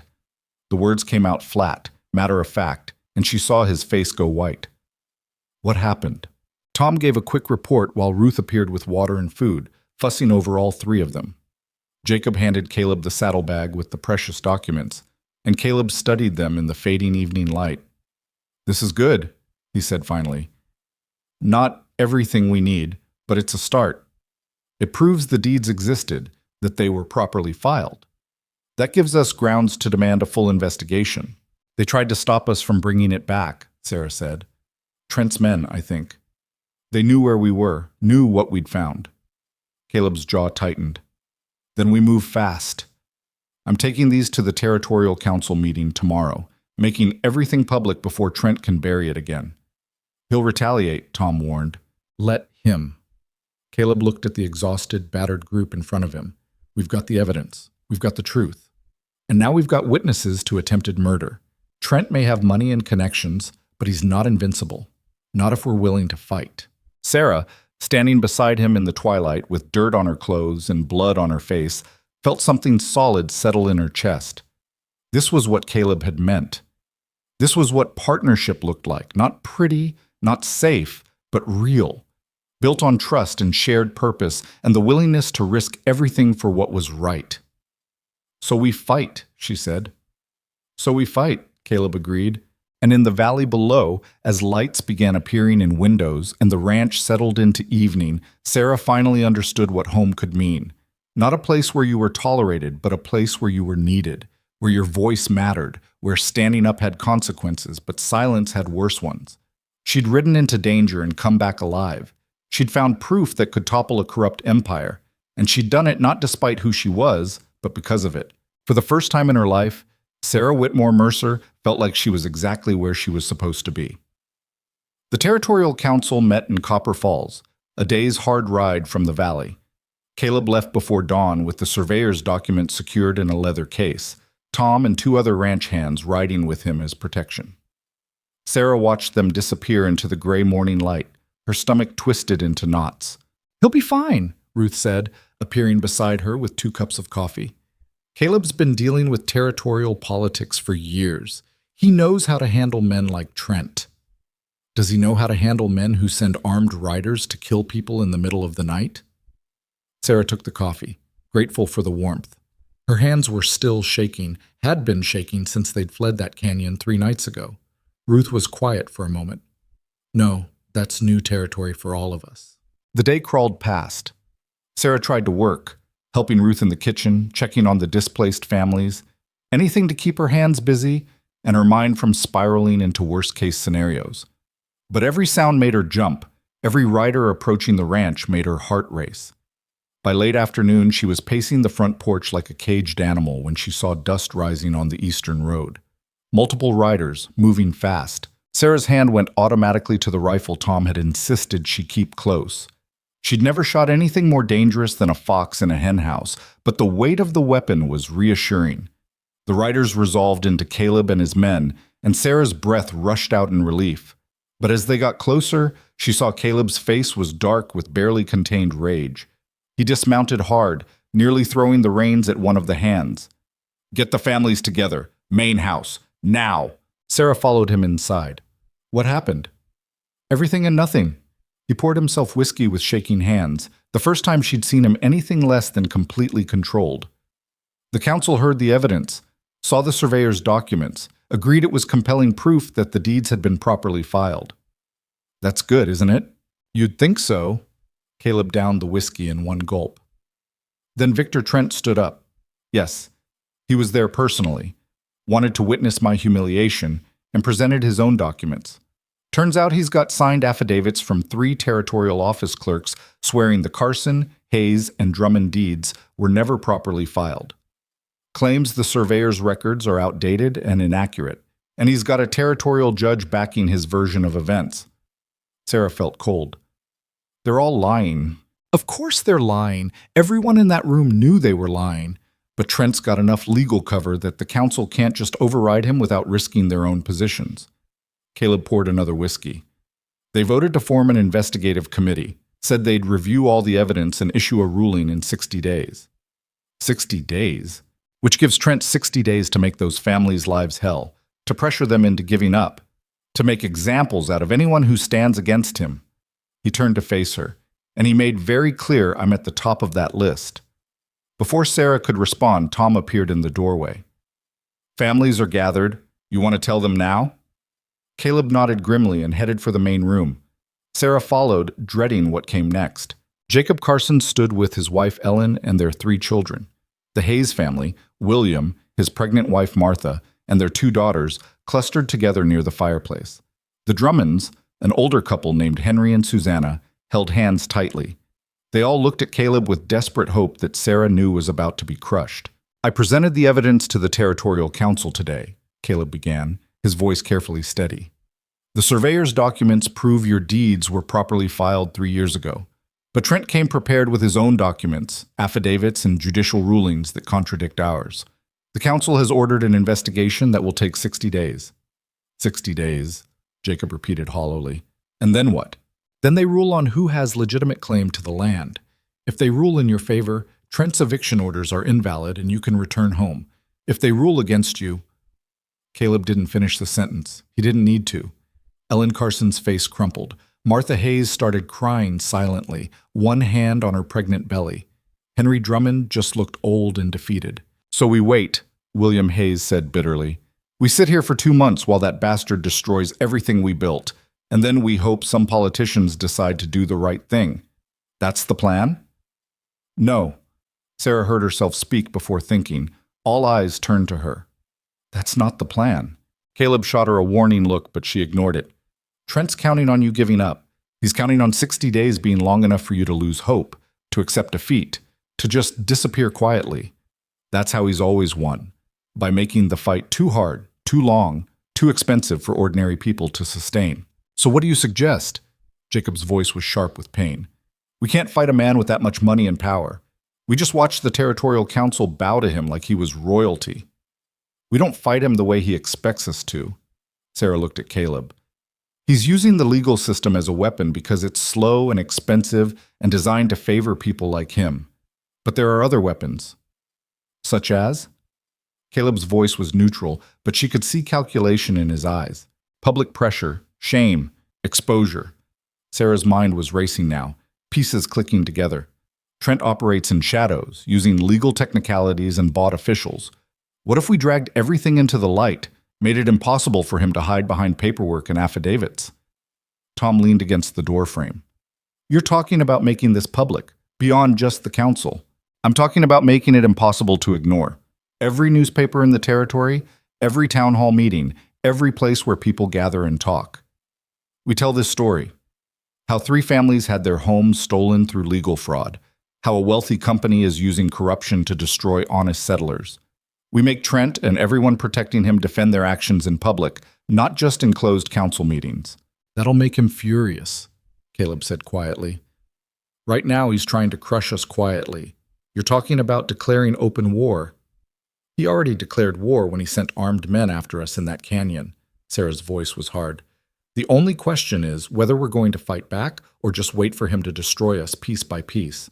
The room was silent. Then Jacob spoke, his voice rough. My family's already lost everything. Our home, our land, our livelihood. If there's even a chance of getting it back, I'll take it. I don't care how angry it makes Trent. Same here, William said. I've got a baby coming in 3 months. I'm not raising my child in fear because some rich man decided our land was worth stealing. Henry Drummond nodded slowly. We're old. We've seen enough corruption and cowardice to last a lifetime. If we're going down, at least let it mean something. Caleb looked at Sarah for a long moment, something complicated passing across his face. Then he turned back to the families. All right, if we're doing this, we do it smart. Sarah's right about public pressure. It's the one weapon Trent can't completely control. But it also means every move we make has to be calculated. We document everything. We verify every fact. We make our case so airtight that even people who hate us can't dispute the truth. How? Ellen Carson's voice was shaky but determined. How do we fight someone who owns judges and clerks and politicians? We start by finding people Trent doesn't own. Journalists who actually care about truth. Politicians who aren't in his pocket. Common people who are tired of watching powerful men steal from the weak. Caleb's voice took on that strategic edge Sarah was learning to recognize. And we start locally, here in the valley. Every ranch, every town, every person who's ever been hurt by Blackwood Holdings. We build a coalition. That'll take time, Tom pointed out. We've got 60 days. Let's use them. Caleb looked at Sarah again. You started this. You want to see it through? Yes. Then tomorrow, we start making visits. Every neighboring ranch, every settlement within 2 days' ride. We tell this story until everyone in the territory knows what Trent is. He straightened, and Sarah could see the leader underneath the rancher. Ruth, we're going to need supplies for travel. Tom, I want a list of every person in this territory who's had problems with Blackwood Holdings. And someone find me the nearest newspaper editor who's not on Trent's payroll. The room erupted into activity. Plans were made, tasks assigned, hope kindled from desperation. Sarah watched families that had been defeated an hour ago transform into people with purpose again. That night, long after everyone else had gone to bed, she found Caleb on the porch with his whiskey and his thoughts. You know this could fail, he said without preamble. Public opinion doesn't mean much when the law is against you. We could do everything right and still lose. I know. Sarah sat beside him. But at least we'll lose fighting. That's better than giving up. Is it? Because fighting means those families stay in danger longer, means more chances for Trent to hurt people. If they just left, found new land somewhere else, started over, they'd be safer. They'd also spend the rest of their lives running, looking over their shoulders, wondering when the next Victor Trent would appear and take everything again. Sarah looked at him. You know I'm right. I know you're stubborn. But there was no heat in it. Sarah, what you said today about public pressure, that was smart. Strategic. Where'd that come from? She thought about it. My father used to complain about a competitor who was spreading rumors about our family business. He said facts didn't matter, only perception. Reputation could destroy a business faster than bankruptcy. She paused. I always hated that he was right. But now I'm thinking maybe we can use the same principle. Trent's built his empire on the perception that he's untouchable. What if we change that perception? Caleb studied her in the darkness. You're not what I expected when I sent that proposal. You keep saying that. What did you expect? Someone brave, yes. Someone principled. But I thought it would take time for you to find your voice here, to trust yourself enough to speak up. He set down his glass. Instead, you showed up and immediately started challenging everything. Helping displaced families, riding into danger, proposing strategy. It's like you were just waiting for permission to be yourself. Maybe I was. Sarah's throat tightened. My whole life I was told my voice didn't matter, that my thoughts were wrong, my instincts were bad, my way of seeing the world was somehow broken. After a while, you start believing it, start second-guessing everything. But here, when I speak up, you actually listen. So yes, maybe I was waiting for permission, or maybe I was waiting for someone who wouldn't punish me for being honest. Caleb was quiet for a long time. Then, I'm glad you're here. I know I've said it before, but I mean it more now. You make me better, sharper. You see angles I miss, push when I'm too cautious. We're stronger together than either of us would be alone. Something warm bloomed in Sarah's chest. Not quite love yet, but the foundation of it. Trust, respect, partnership. The kind of relationship she'd never believed was possible. Don't get sentimental on me, she said, trying to lighten the moment. We've still got a fight ahead. A fight we might lose. But we'll lose together. That counts for something. Caleb's hand found hers in the darkness, calloused and warm. They sat in silence as the valley settled into sleep around them, two stubborn people preparing for war. The next morning began their campaign. Caleb and Sarah rode out with Tom and Jacob, visiting neighboring ranches and settlements. Some doors opened wide with sympathy and offers of help. Others closed quickly, fear of Trent's retaliation stronger than moral conviction. At the Bennett Ranch, a sprawling cattle operation almost as large as Caleb's, they found their first real ally. Robert Bennett was a weathered man in his 60s who listened to their story with a face like carved granite. I've tangled with Blackwood Holdings before, he said finally. 3 years back, they tried to claim water rights to a creek running through my land. Said they'd bought the rights from the territorial office, had all the paperwork. Took me 6 months and $5,000 in legal fees to prove they'd forged the documents. Did you report the fraud? Caleb asked. To who? The same territorial office that was probably in on it?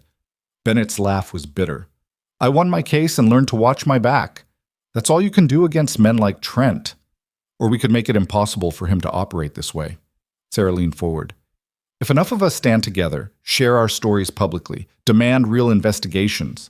Girl, I admire your optimism, but you're talking about going up against the entire system. Trent's not just one corrupt businessman. He's connected to dozens of others just like him. You expose him. You expose them all. That makes a lot of powerful people very nervous. Good, Sarah said flatly.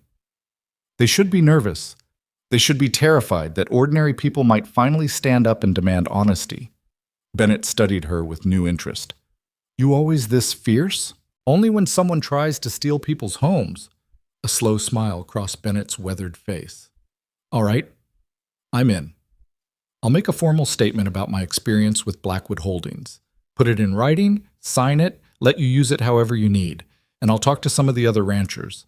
Not all of them will help. Too many are scared or already in Trent's pocket, but a few might find their backbone. They left the Bennett Ranch with their first victory, small but significant. Over the next week, they collected 4 more sworn statements from people Trent had wronged. A shopkeeper in Copper Falls who'd been forced to sell his business at half value. A widow whose late husband's mining claim had been stolen through legal manipulation. A freight company owner who'd been pushed out of business by Blackwood subsidiaries. Each story followed the same pattern. Legal technicalities, forged or disappeared documents, officials who looked the other way, victims too poor or scared to fight back effectively. Sarah documented everything, writing down testimonies in careful detail. She'd never thought of herself as a writer, but the words came easily when they were true, when they mattered. On the 9th day of their campaign, they found the journalist. His name was Daniel Reeves, and he ran a small weekly newspaper in Silver Creek called the Territorial Truth. He was young, maybe 30, with ink-stained fingers and the kind of skeptical expression that came from watching too many people lie. I've heard about the Carson evictions, he said, sitting across from them in his cramped office. Heard Caleb Mercer was making noise at the council meeting. What I want to know is why I should care.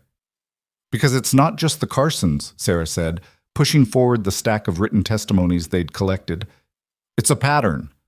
Blackwood Holdings has been stealing land and businesses throughout the territory for years, using legal fraud and corruption. We have documented proof. Reeves flipped through the pages, his expression unchanging. Then he set them down. You know what happens to journalists who go after powerful men? They lose advertisers. They get sued for libel. Sometimes they get worse. He met Sarah's eyes. I've got a wife and a child on the way. I can't afford to make enemies of people like Victor Trent. Can you afford to look your child in the eye someday and explain why you stayed silent when you could have spoken truth? Sarah's voice was hard. These families lost everything. More families will lose everything unless someone with a platform tells their story. If you won't do it because it's right, do it because it's the kind of story people will actually read. Corruption, theft, ordinary people fighting back, that sells newspapers. Something flickered in Reeves's expression. You're asking me to bet my livelihood on your word that these testimonies are accurate. No, I'm asking you to investigate, verify everything we've given you. Talk to these people yourself. Then decide whether the story's worth telling. Sarah leaned forward. But do it fast. We've got 42 days left before the Territorial Council rules. After that, it might be too late. Reeves looked at the testimonies again, longer this time. Then he sighed. I'll investigate. No promises beyond that. If the facts check out, I'll consider running it. But if I find out you've exaggerated or lied about anything, you won't, Caleb said quietly. Every word in those documents is true. Some of it's probably worse than what we wrote. They left the newspaper office with cautious hope. On the ride back to the valley, Sarah felt the exhaustion of the past week catch up with her. They'd ridden hundreds of miles, told the same story dozens of times, faced rejection and fear and the weight of other people's trauma. You did good work today, Caleb said as they crossed into Mercer land. The way you handled Reeves, pushing him without making him defensive. That was smart. I just told him the truth. You did more than that. You made him see himself as part of the story, made him imagine explaining to his child why he'd chosen cowardice over courage. Caleb glanced at her. That's not just truth. That's understanding people, knowing what motivates them. Sarah thought about her family, about spending 24 years watching people choose comfort over honesty. Maybe that was its own education, learning to recognize when fear was making decisions instead of conviction. 3 days later, armed riders appeared on the ridge overlooking the ranch. Sarah spotted them first, 6 men on horseback, silhouetted against the late afternoon sky, close enough to be a message but far enough to avoid being immediately threatening. They didn't approach. They just sat there, watching, making sure everyone knew they were being watched. Tom assembled the ranch hands, organized watch rotations, distributed weapons. The atmosphere on the ranch shifted from determined to tense, everyone moving a little faster, looking over their shoulders a little more often. It's intimidation, Caleb said that night, though his rifle leaned against the wall within easy reach. Trent's reminding us he can reach us anytime he wants, making us nervous, making us make mistakes. Is it working? Sarah asked. A little, yes, but fear cuts both ways. His men sitting up there watching us makes him look scared, makes it obvious he's worried about what we're doing. Or he's waiting for the right moment to do something worse. Caleb didn't argue. They both knew it was true. The riders stayed for 3 days, a rotating presence on the ridge. Then, on the 4th morning, they were gone. What arrived instead was a letter delivered by official courier. Another legal document, this one even more threatening than the last. Blackwood Holdings was now suing Caleb personally for harboring fugitives from legitimate eviction orders, for defamation of character regarding Victor Trent, and for interfering with lawful business operations. The amount demanded, $20,000. $20,000. Sarah stared at the number, her mind unable to fully process it. That's everything. Caleb's voice was flat. That's the ranch, the herd, every asset I have. If they win this suit, we lose it all. Can they win? In a fair court? No, but we're not operating in fair courts anymore. He refolded the document carefully, his hands steady despite what this meant. Trent's done playing games. He's going for the kill. Sarah felt rage surge through her, hot and clarifying. Then we stop playing by his rules entirely. Where's Daniel Reeves with his investigation? He said another week. He's still verifying. We don't have another week. We've got 39 days until the council rules, and now we've got this lawsuit hanging over our heads. We need that story published now. Sarah, if Reeves publishes before he's verified everything, Trent will sue him too, destroy him. We can't ask him to take that risk. Then we give him something he can verify immediately, something Trent can't deny or explain away. Sarah's mind was racing. The canyon. When Trent's men shot at us. That wasn't legal intimidation, that was attempted murder. If we can identify those men, prove they work for Blackwood Holdings, we were in the dark. None of us saw faces. But someone hired them. Someone gave them orders. Someone paid them. Sarah grabbed the lawsuit papers. Trent's getting desperate. Desperate people make mistakes. We just need to find the mistake. Tom appeared in the doorway. You two better come outside. We've got visitors. They followed him to find Marcus Webb back in their yard, this time with a dozen armed men instead of 5. Webb sat on his horse with that same smooth smile, holding a new set of papers. Mr. Mercer, I've come to personally deliver notice of Blackwood Holdings' lawsuit. I'm sure you've already received it by courier, but Mr. Trent wanted to make sure there was no confusion about the seriousness of his intent. I'm clear on his intent, Caleb said coldly. He wants to steal my ranch the same way he stole from those families. Only difference is he's using lawsuits instead of fraudulent evictions. Careful, Mercer.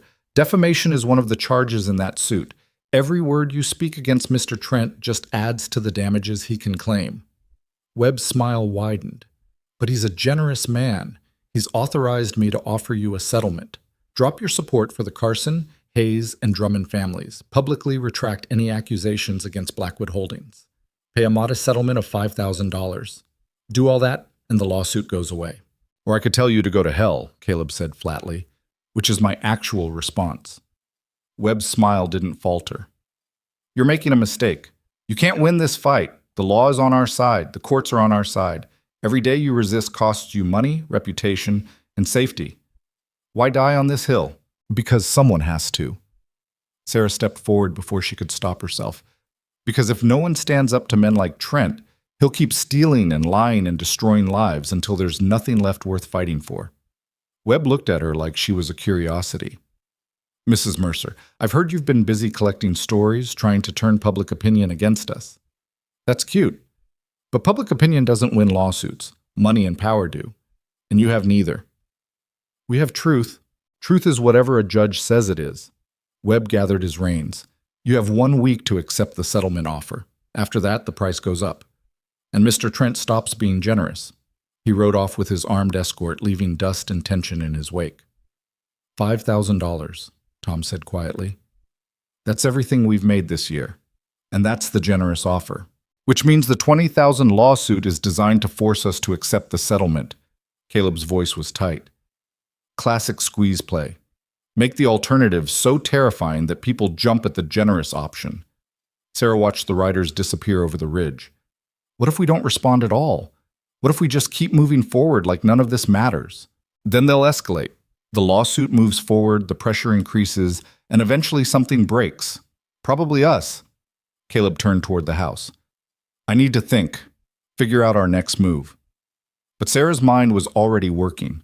Webb's visit had been designed to intimidate, but it had also revealed something important. Trent was getting impatient. The lawsuit, the settlement offer, the show of force, all of it reeked of desperation disguised as strength, which meant they were closer to breaking him than she'd thought. That night, unable to sleep, Sarah sat at the dining table surrounded by all the documents they'd collected. Testimonies from victims, land records, the lawsuit papers. Everything felt like separate pieces of a puzzle she couldn't quite see the shape of. Then her eyes caught on something in the surveyor's documents from the Capitol. A notation she'd missed before, half hidden in the official language. A surveyor's name, Thomas Whitfield. She pulled out the testimonies, scanning through them. There, the widow whose mining claim had been stolen. She'd mentioned the surveyor who'd mapped her late husband's claim, Thomas Whitfield, and in the shopkeeper's statement, a reference to a property survey that had mysteriously changed after the original surveyor died. No name given, but the timeline matched. Sarah's heart started racing. She grabbed another document, then another, cross-referencing dates and names. The pattern emerged like a ghost taking shape. Thomas Whitfield had surveyed multiple properties that were later stolen by Blackwood Holdings. And according to the territorial records, he'd died 6 months ago in an accidental fall from a horse. The same convenient timing as the land office clerk who'd processed the Carson deeds. Sarah was still sitting there, documents spread around her like evidence of conspiracy, when Caleb found her at dawn. You've been up all night, he said, not quite a question. Look at this. She pushed the papers toward him, explaining what she'd found. It's not just the deeds disappearing. It's the people who could verify them. The clerk, the surveyor, both dead within months of each other. Both in accidents that were never investigated. And every property they handled ended up in Blackwood Holdings' possession. Caleb studied the documents, his expression growing darker. You think Trent had them killed? I think it's too convenient to be coincidence. And I think if we can prove it, if we can show a pattern of witnesses dying right before their testimony might matter, that changes everything. That's not legal maneuvering. That's murder. We need proof. Real proof. Not just suspicious timing. Then we find it. Sarah's voice was hard. Trent made a mistake going after the surveyor. Survey records are public. If Whitfield suspected something was wrong, if he made notes or kept records, they might still exist somewhere. In his office, his home, somewhere Trent's people didn't think to look. Caleb looked at her for a long moment. Then he smiled, sharp and fierce. You're terrifying when you're angry. Good. Maybe Trent should be scared of me. I think he already is. Caleb stood, gathering the documents. All right. We're riding to Silver Creek today. We bring this to Daniel Reeves, show him what you found. If he can verify even part of it, this stops being about land disputes and becomes about murder and conspiracy. That's a story big enough that even Trent can't bury it. They rode out within the hour, Tom and 2 ranch hands coming as protection. The trip to Silver Creek felt different this time. Not desperate, but purposeful. They had a thread to pull, a way to unravel Trent's entire operation. Daniel Reeves listened to Sarah's theory with his usual skepticism, but his eyes sharpened when he saw the documentation. If you're right about this pattern, if these deaths weren't accidents, that's huge. But proving it means digging into closed investigations, finding evidence the territorial authorities already said doesn't exist. Can you do it? Sarah asked. Sarah, I can try. I know someone in the territorial marshal's office who owes me a favor. Might be willing to look at the accident reports, see if anything was overlooked. Reeves hesitated. But understand what you're really asking me to pursue. If Trent killed these men to cover up his fraud, he won't hesitate to kill anyone else who gets too close to the truth, including journalists. I know. Sarah met his eyes. Which is why it matters that someone tells this story. Because if we all stay silent out of fear, men like Trent win. They keep killing and stealing and destroying, and nobody ever stops them. Reeves studied her, then looked at Caleb. Your wife's either very brave or very naive. Both, Caleb said. That's what makes her dangerous. All right, give me a week. I'll investigate the surveyor angle, see what I can verify. But if I publish this, I'm burning every bridge I have with the territorial establishment. There's no going back from accusing Victor Trent of murder. There's no going back from letting him get away with it either, Sarah said. They left Reeves with copies of all their documentation and rode back toward the valley as storm clouds gathered over the mountains. Sarah felt the weight of what they'd set in motion, the accusations they'd made, the stakes they'd raised, the point of no return they'd just crossed. You know this makes everything more dangerous, Caleb said as they rode. If Trent suspects we're investigating those deaths, then we'd better move faster than he does. Sarah looked at the darkening sky. How many days until the council ruling now? 34. 34 days to expose a conspiracy, prove multiple murders, turn public opinion, and somehow survive long enough to see justice done. Sarah had never been good at impossible odds, but she'd never had a reason to fight like this before. A purpose bigger than herself, people depending on her, a partner who actually believed she was capable of making a difference. The storm broke as they reached the valley, rain pouring down in sheets that soaked them within minutes. But Sarah barely felt the cold. She was too busy calculating their next moves, too focused on the fight ahead to care about discomfort. Somewhere out there, Victor Trent was probably sitting in a comfortable office, confident his money and power would crush them like they'd crushed everyone else. He had no idea what was coming, and by the time he figured it out, it would be too late. Daniel Reeves arrived at the ranch 6 days later, riding hard with a leather satchel clutched against his chest like it contained something that could explode. Sarah saw him coming from the kitchen window and knew immediately he'd found something. She met him in the yard with Caleb and Tom. Reeves dismounted, his face pale, but his eyes burning with the kind of intensity that came from stumbling onto truth bigger than you'd expected. I found it, he said without preamble. The connection, but it's worse than you thought. They moved inside, away from curious ears. Reeves spread documents across the dining table. Official reports, witness statements, correspondence that looked like it had been copied in haste. Thomas Whitfield didn't die in a riding accident, Reeves said. My contact in the marshal's office pulled the original investigation file. It was closed within 3 days, ruled accidental, based on the testimony of one witness, a man named Crawford, who claimed to have seen Whitfield's horse spook and throw him. But here's the interesting part. He tapped one of the documents. Crawford works for Blackwood Holdings, has for 4 years. He's listed on their payroll as a land acquisition specialist. Sarah felt something cold settle in her stomach. They sent their own man to witness the murder and call it an accident. Not just Whitfield, the clerk too, Samuel Brennan. He supposedly fell downstairs in the territorial office. But the night janitor reported seeing 2 men in expensive suits leaving the building right before Brennan's body was discovered. The janitor gave descriptions to the marshal.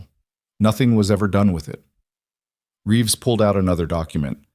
I found the janitor, tracked him down in a settlement 3 counties away. He's been in hiding for 6 months. Terrified Trent's men will come for him next. But he identified Crawford from a photograph. Said he was one of the men leaving the territorial office the night Brennan died. That's 2 murders, Caleb said quietly. Provable murders, with witnesses and documentation. 3, actually. Reeves's voice was grim. I kept digging. Found another death from 18 months ago. A homesteader named Samuel Morrison, who'd been fighting Blackwood Holdings over water rights. He drowned in a creek everyone in his settlement knew was shallow enough to wade across. Same pattern, quick investigation, accidental ruling, no follow-up. And guess whose name appears in the witness statement? Crawford, Sarah said. Crawford. Reeves nodded. The man's essentially a professional killer operating under the cover of land acquisition. And the territorial authorities have been looking the other way because Victor Trent has them all bought and paid for. Tom let out a low whistle. You publish this, you're accusing half the territorial government of being complicit in murder. I know. Reeves met their eyes. Which is why I'm not just publishing it in Silver Creek. I've sent copies to every major newspaper in the territory. The Copper Falls Gazette, the Capital Tribune, the Western Journal. By this time tomorrow, this story will be everywhere. Trent can't bury what everyone's already reading. Sarah felt her heart hammering. He'll come after you. Probably. But I've got my family on a stage to San Francisco as we speak. My wife's brother has a printing business there. We'll start over if we have to. Reeves's jaw was set. Some stories matter more than safety. This is one of them. When does it publish? Caleb asked. Tomorrow morning. Front page, full story, all the documentation. Reeves started gathering his papers. I came here first because you should know what's coming. Trent's going to explode, and he's going to come for everyone involved in exposing him, including you. Let him come. Sarah's voice was harder than she'd ever heard it. We've been waiting. After Reeves left, they spent the rest of the day preparing. Tom organized the ranch hands into defensive positions. The displaced families were moved to the most secure buildings. Weapons were distributed, ammunition counted, watch rotations established. It felt like preparing for war, because that's exactly what it was. That night, Sarah couldn't sleep. She found Caleb in his office, staring at papers without really seeing them. You should rest, she said from the doorway. So should you. He set down the papers. But neither of us will, so we might as well be awake together. She sat across from him, studying his face in the lamplight. He looked tired, deep in the bones tired that came from carrying too much weight for too long. Are you scared? Terrified. His honesty surprised her. I've risked the ranch before, made gambles on cattle prices or weather, but this is different. This isn't about losing money or property. People could die tomorrow. People I'm responsible for. You didn't start this fight. Trent did. But I chose to stand and fight instead of backing down. That was my choice. And if people get hurt because of it, his voice cracked slightly. Sarah, I'm good at ranching, good at business. But this? Leading people into danger? I don't know if I'm good at this. She reached across the desk, covering his hand with hers. You're doing what's right. That's the only thing that matters. Is it? Because right now I'm wondering if I should have just paid Trent's settlement, sent those families somewhere safe. Let him win this round. He looked at her. Would that have been cowardice or wisdom? It would have been surrender, and surrender just means he destroys the next family, and the one after that, and keeps destroying until someone finally stops him. Sarah's grip tightened. You're stopping him. We're stopping him. That's not cowardice. Even if it costs us everything? Especially if it costs us everything, because that's when it means the most. She paused. Caleb, My whole life I watched people choose safety over honor, choose silence over truth, choose their own comfort over other people's lives. And you know what I learned? That comfort turns poisonous. It rots you from the inside until you can't even remember what you used to believe in. I won't live like that. Not anymore. He studied her face for a long moment. When did you get so brave? I'm not brave. I'm just tired of being afraid. She stood. Get some sleep. Tomorrow we finish this. But tomorrow came with gunfire instead of newspapers. The riders appeared at dawn, not 6 this time, but 20, heavily armed and moving with military precision toward the ranch. Sarah was in the kitchen with Ruth when Tom's shout went up from the perimeter. She grabbed the rifle she'd kept loaded by the door and ran outside. Caleb was already on the porch, his own rifle in hand, watching the approaching riders with a face like stone. Everyone to positions, he called, his voice carrying across the yard. No one shoots unless they shoot first. But be ready. The ranch hands scattered to predetermined spots, behind the water trough, in the barn loft, at the corners of buildings. Sarah took position beside Caleb on the porch, her heart hammering so hard she could barely breathe. The riders stopped 50 yards out. Crawford dismounted. Sarah recognized him from the description Reeves had provided. Tall, thin, with cold eyes and a professional killer's calm. He walked forward alone, stopping at the base of the porch steps. Caleb Mercer, Crawford said, his voice carrying in the still morning air. I'm here on behalf of Blackwood Holdings to execute the legal eviction order for this property. You've been given multiple opportunities to comply peacefully. This is your final warning. There is no eviction order for this property, Caleb said flatly. You're trespassing on private land with armed men. That's a felony. I have documents signed by a territorial judge. Crawford pulled papers from his coat. Your lawsuit was expedited and ruled in favor of Blackwood Holdings. This ranch is now legally seized to cover damages. You have 1 hour to vacate. That's a lie. Sarah's voice cut through the tension. The lawsuit hasn't even gone to trial yet. Whatever papers you're holding are fraudulent. Crawford's eyes shifted to her. Mrs. Mercer, I'd advise you to stay out of this. Women shouldn't involve themselves in legal matters they don't understand. I understand that you're a murderer. The words came out before Sarah could stop them, but she didn't want to stop them. You killed Thomas Whitfield. You killed Samuel Brennan. You killed Samuel Morrison, and you did it all for Victor Trent. Something flickered in Crawford's expression. Surprise, maybe, that someone had connected the dots. Behind him, the other riders shifted nervously. Careful, Mrs. Mercer. Accusations like that are dangerous. So is murder. Sarah raised her rifle slightly, not quite pointing it at him, but making her intention clear. And as of tomorrow morning, everyone in the territory is going to know what you are. The Territorial Truth is publishing the full story. Your name, your crimes, the witnesses who saw you. You're finished.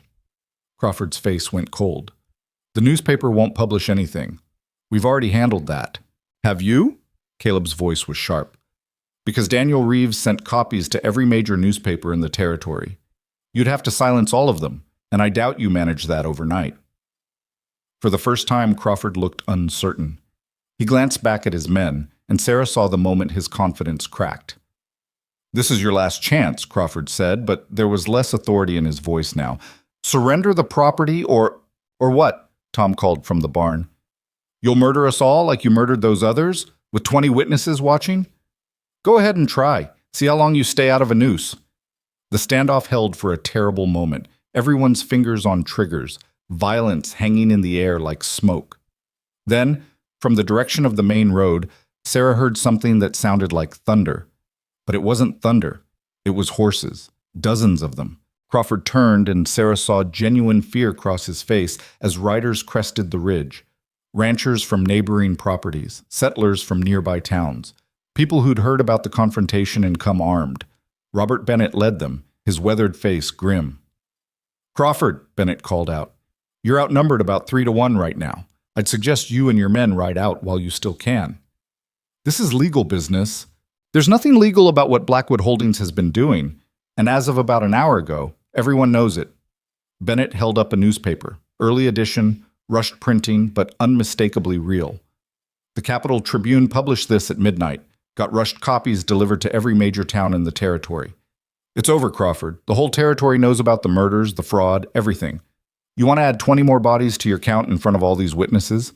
Crawford stood frozen, clearly calculating his options and finding them all bad. Finally, he remounted his horse. This isn't finished. Yes, it is. Caleb's voice was hard. Ride back to Trent and tell him it's over. Tell him the law's coming for him now, real law, not the corrupt officials he's bought. Tell him Sarah Mercer destroyed him. Crawford rode off with his men, and the tension shattered like broken glass. Sarah's legs went weak, and she had to sit down on the porch steps before she fell. Caleb sat beside her, and they watched the sun rise over the valley, surrounded by neighbors who'd risked their own safety to stand with them. Did you know they were coming? Sarah asked Bennett as he dismounted. Got word yesterday that something was brewing. Figured you could use backup. Bennett grinned. Plus, I wanted to see the look on Crawford's face when he realized he was beat. Worth the ride. The next few days were a whirlwind. The story exploded across the territory. Not just Reeves's paper, but every newspaper, every town meeting, every conversation. Victor Trent's name became synonymous with corruption and murder. Politicians who'd protected him suddenly found convenient reasons to distance themselves. Judges who'd ruled in his favor announced they were reviewing their decisions. The territorial marshal finally opened formal investigations into the deaths of Whitfield, Brennan, and Morrison. Within a week, arrest warrants were issued for Crawford and 3 other Blackwood Holdings employees. Victor Trent himself was summoned to testify before the Territorial Council. Sarah and Caleb attended that hearing with the displaced families. The council chambers were packed with people who'd come to watch the mighty fall. Trent sat at the defendant's table, his expensive suit and confident smile looking increasingly out of place. The questioning was brutal. Council members who'd once protected him now competed to condemn him loudest, eager to save their own political careers. Trent tried to deflect, to claim ignorance of his employees' actions, to maintain the fiction that he was just a businessman caught up in unfortunate circumstances. Then they called Sarah to testify. She stood before the council, aware of every eye in the room on her. 6 weeks ago, she'd been the unwanted daughter nobody believed in. Now she was the woman who'd brought down an empire. Mrs. Mercer, the council chairman said, you were instrumental in uncovering the fraud perpetrated by Blackwood Holdings. Can you explain for this council how you connected the various crimes? Sarah took a breath, organized her thoughts, and began speaking. She told them about the displaced families, about the pattern of disappeared deeds and convenient deaths, about the testimonies they'd collected and the investigation they'd pursued. She spoke clearly, factually, without embellishment or emotion. Just the truth, laid out piece by piece, until even Trent's lawyers couldn't find holes in it. When she finished, the room was silent. Then the chairman spoke. Mr. Trent, this council finds overwhelming evidence of systematic fraud, corruption, and conspiracy to commit murder within your organization. We are referring this matter to the territorial prosecutor for criminal charges. Additionally, we are nullifying all land transfers made by Blackwood Holdings pending review. The families evicted from their properties are hereby authorized to return to their lands immediately. Trent's face went white. You can't. This is politically motivated. I have rights. You have the right to remain silent, the marshal said, standing. Victor Trent, you're under arrest for conspiracy to commit murder and fraud. Sarah watched them take him away in chains, this man who'd seemed untouchable just weeks ago, and felt something complicated in her chest. Not quite satisfaction. There'd been too much pain, too much loss, too many lives destroyed for simple satisfaction, but something close to justice. Imperfect, incomplete, but real. Outside the council chambers, Jacob Carson found her in the crowd. His wife and children stood with him, tears streaming down Ellen's face. We're going home, Jacob said, his voice breaking. Tomorrow morning, we're going home because of you. Sarah shook her head. Because of all of us. You stood up first, when it would have been easier to just accept defeat. That mattered. But you made people listen. You made people care. That's... Jacob stopped, unable to continue. Ellen hugged Sarah hard enough to hurt. Thank you. There aren't better words, but thank you. Sarah hugged her back, feeling the weight of everything they'd been through settle into something softer. Relief, maybe. Or just the exhaustion that came after fighting so hard for so long. The Hayes and Drummond families returned to their lands within the week. Other families who'd been evicted by Blackwood Holdings began returning too, dozens of them, reclaiming what had been stolen. The territorial prosecutor brought formal charges against Trent, Crawford, and 6 other Blackwood employees. The trials would take months, but the outcome was no longer in doubt. At the Mercer ranch, life slowly returned to normal. Ruth stopped keeping a rifle in the kitchen. The ranch hands stopped checking the ridges for armed riders. The tension that had defined their lives for weeks finally eased. One evening, about a month after Trent's arrest, Sarah found Caleb on their porch. Their porch now. Truly theirs in a way it hadn't been before. She sat beside him, and they watched the sunset paint the mountains in shades of orange and red. "What are you thinking?" Caleb asked. "That I never expected my life to turn out like this." Sarah leaned back, feeling the worn wood of the chair beneath her. 6 months ago, I was living in my parents' house, convinced I was the problem, that I was broken somehow, defective, wrong. And now you're the woman who destroyed a criminal empire. Now I know the truth. Sarah looked at him. I was never broken. I was just surrounded by people who needed me to believe I was. People who benefited from me staying small and quiet and convinced of my own worthlessness.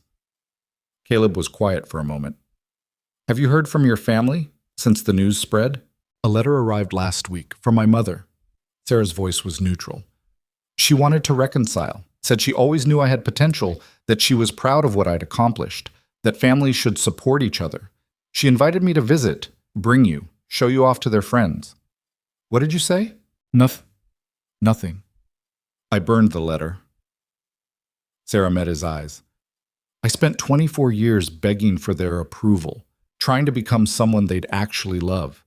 And I finally realized they never will, because they don't know how. They only see people as useful or inconvenient, valuable or worthless.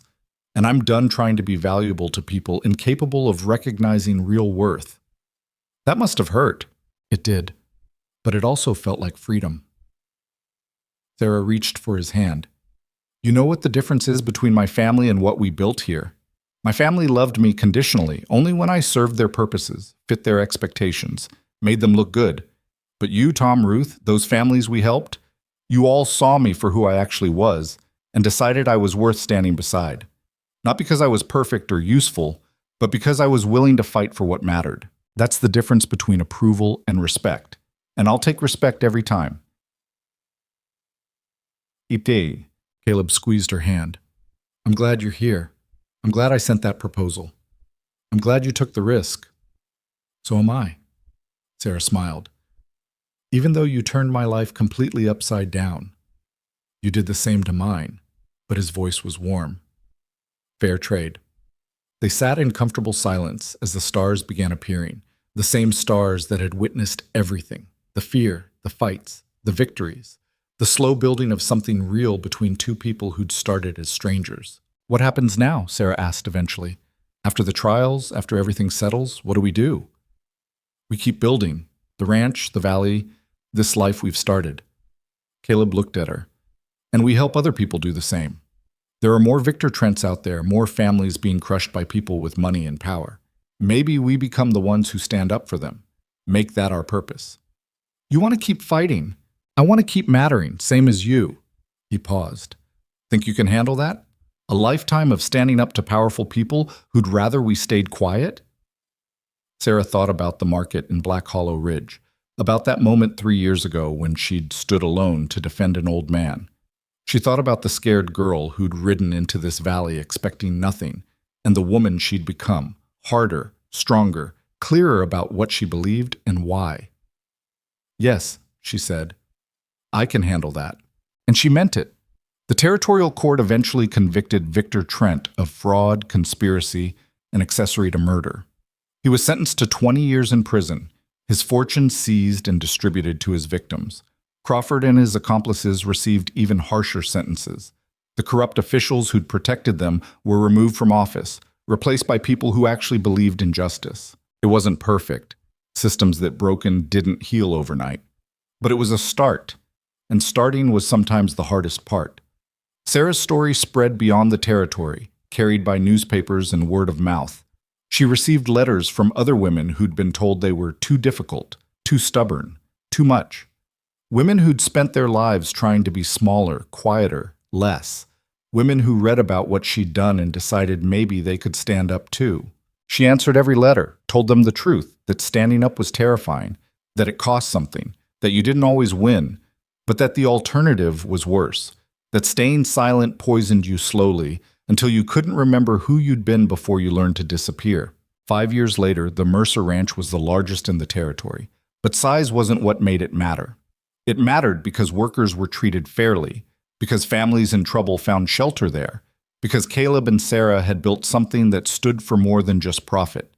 They'd built a place where honesty counted, where speaking truth wasn't punished, where ordinary people could find protection against powerful ones. Sarah stood on the porch one morning, watching their ranch hands work, and thought about how strange life was, how the daughter nobody wanted had become someone people sought out for help and guidance, how the woman her family had thrown away like garbage had proven to be exactly what the valley needed.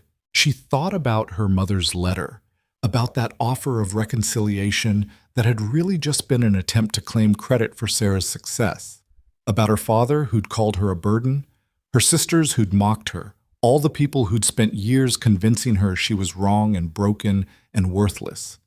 And she felt something she'd never expected to feel about them, pity, because they'd had something valuable and they'd thrown it away. They'd had a daughter who would have fought for them, stood beside them, helped them build something meaningful. And they'd been too blind to see it, too caught up in appearance and reputation and shallow measures of worth to recognize what actually mattered: their loss, her gain. Caleb found her there, slipped an arm around her waist, and they stood together watching the sun climb over the mountains. Two stubborn people who'd refused to accept the limitations other people tried to put on them, who'd fought when fighting seemed impossible, stood when standing seemed stupid, believed in justice when the entire system was corrupt. "What are you thinking about?" Caleb asked. "That I'm exactly where I'm supposed to be." Sarah leaned into him. "That every hard thing that happened brought me here. That the people who tried to break me actually just cleared away everything that wasn't essential, until all that was left was the part of me that mattered most." "Which part is that?" "The part that refuses to stay silent. The part that fights for what's right even when it's hard. The part my family hated and you loved." She turned to look at him. "The real part. The honest part. The part that won't disappear, no matter how many people wish I would." Caleb smiled, that rare, genuine smile that still made her heart catch. "Good. Don't ever disappear. The world needs more people like you." "People like us," Sarah corrected. "We did this together." "Together," he agreed. And in the untamed frontier where cruelty and corruption had ruled for too long, where powerful men had crushed ordinary families without consequence, two people who refused to accept injustice had proven something important. They'd proven that standing up mattered. That truth was stronger than money. That ordinary people, when they found their courage and their voice, could topple empires built on lies. But more than that, they'd proven something Sarah had needed to learn her whole life: that she wasn't broken. She'd never been broken. She was exactly who she was supposed to be, fierce and honest and uncompromising in her belief that people deserved better than what the world often gave them. The daughter nobody wanted had become the woman everyone needed. And in becoming that woman, she'd finally learned the most important truth of all. Worth isn't given by other people. It isn't earned through obedience or silence or making yourself small enough to fit into spaces that were never meant for you. Worth is claimed. It's declared. It's demonstrated through action and choice and the willingness to stand up even when standing up costs everything. Sarah had claimed her worth, and nobody, not her family, not Victor Trent, not anyone, could ever take it away from her again. As the morning light spread across the valley, warming everything it touched, Sarah Mercer stood beside the man who'd seen her value when nobody else would. In the home they'd defended together, surrounded by the life they'd built from courage and stubbornness and an unshakable belief that justice mattered. And she was finally, truly, completely home.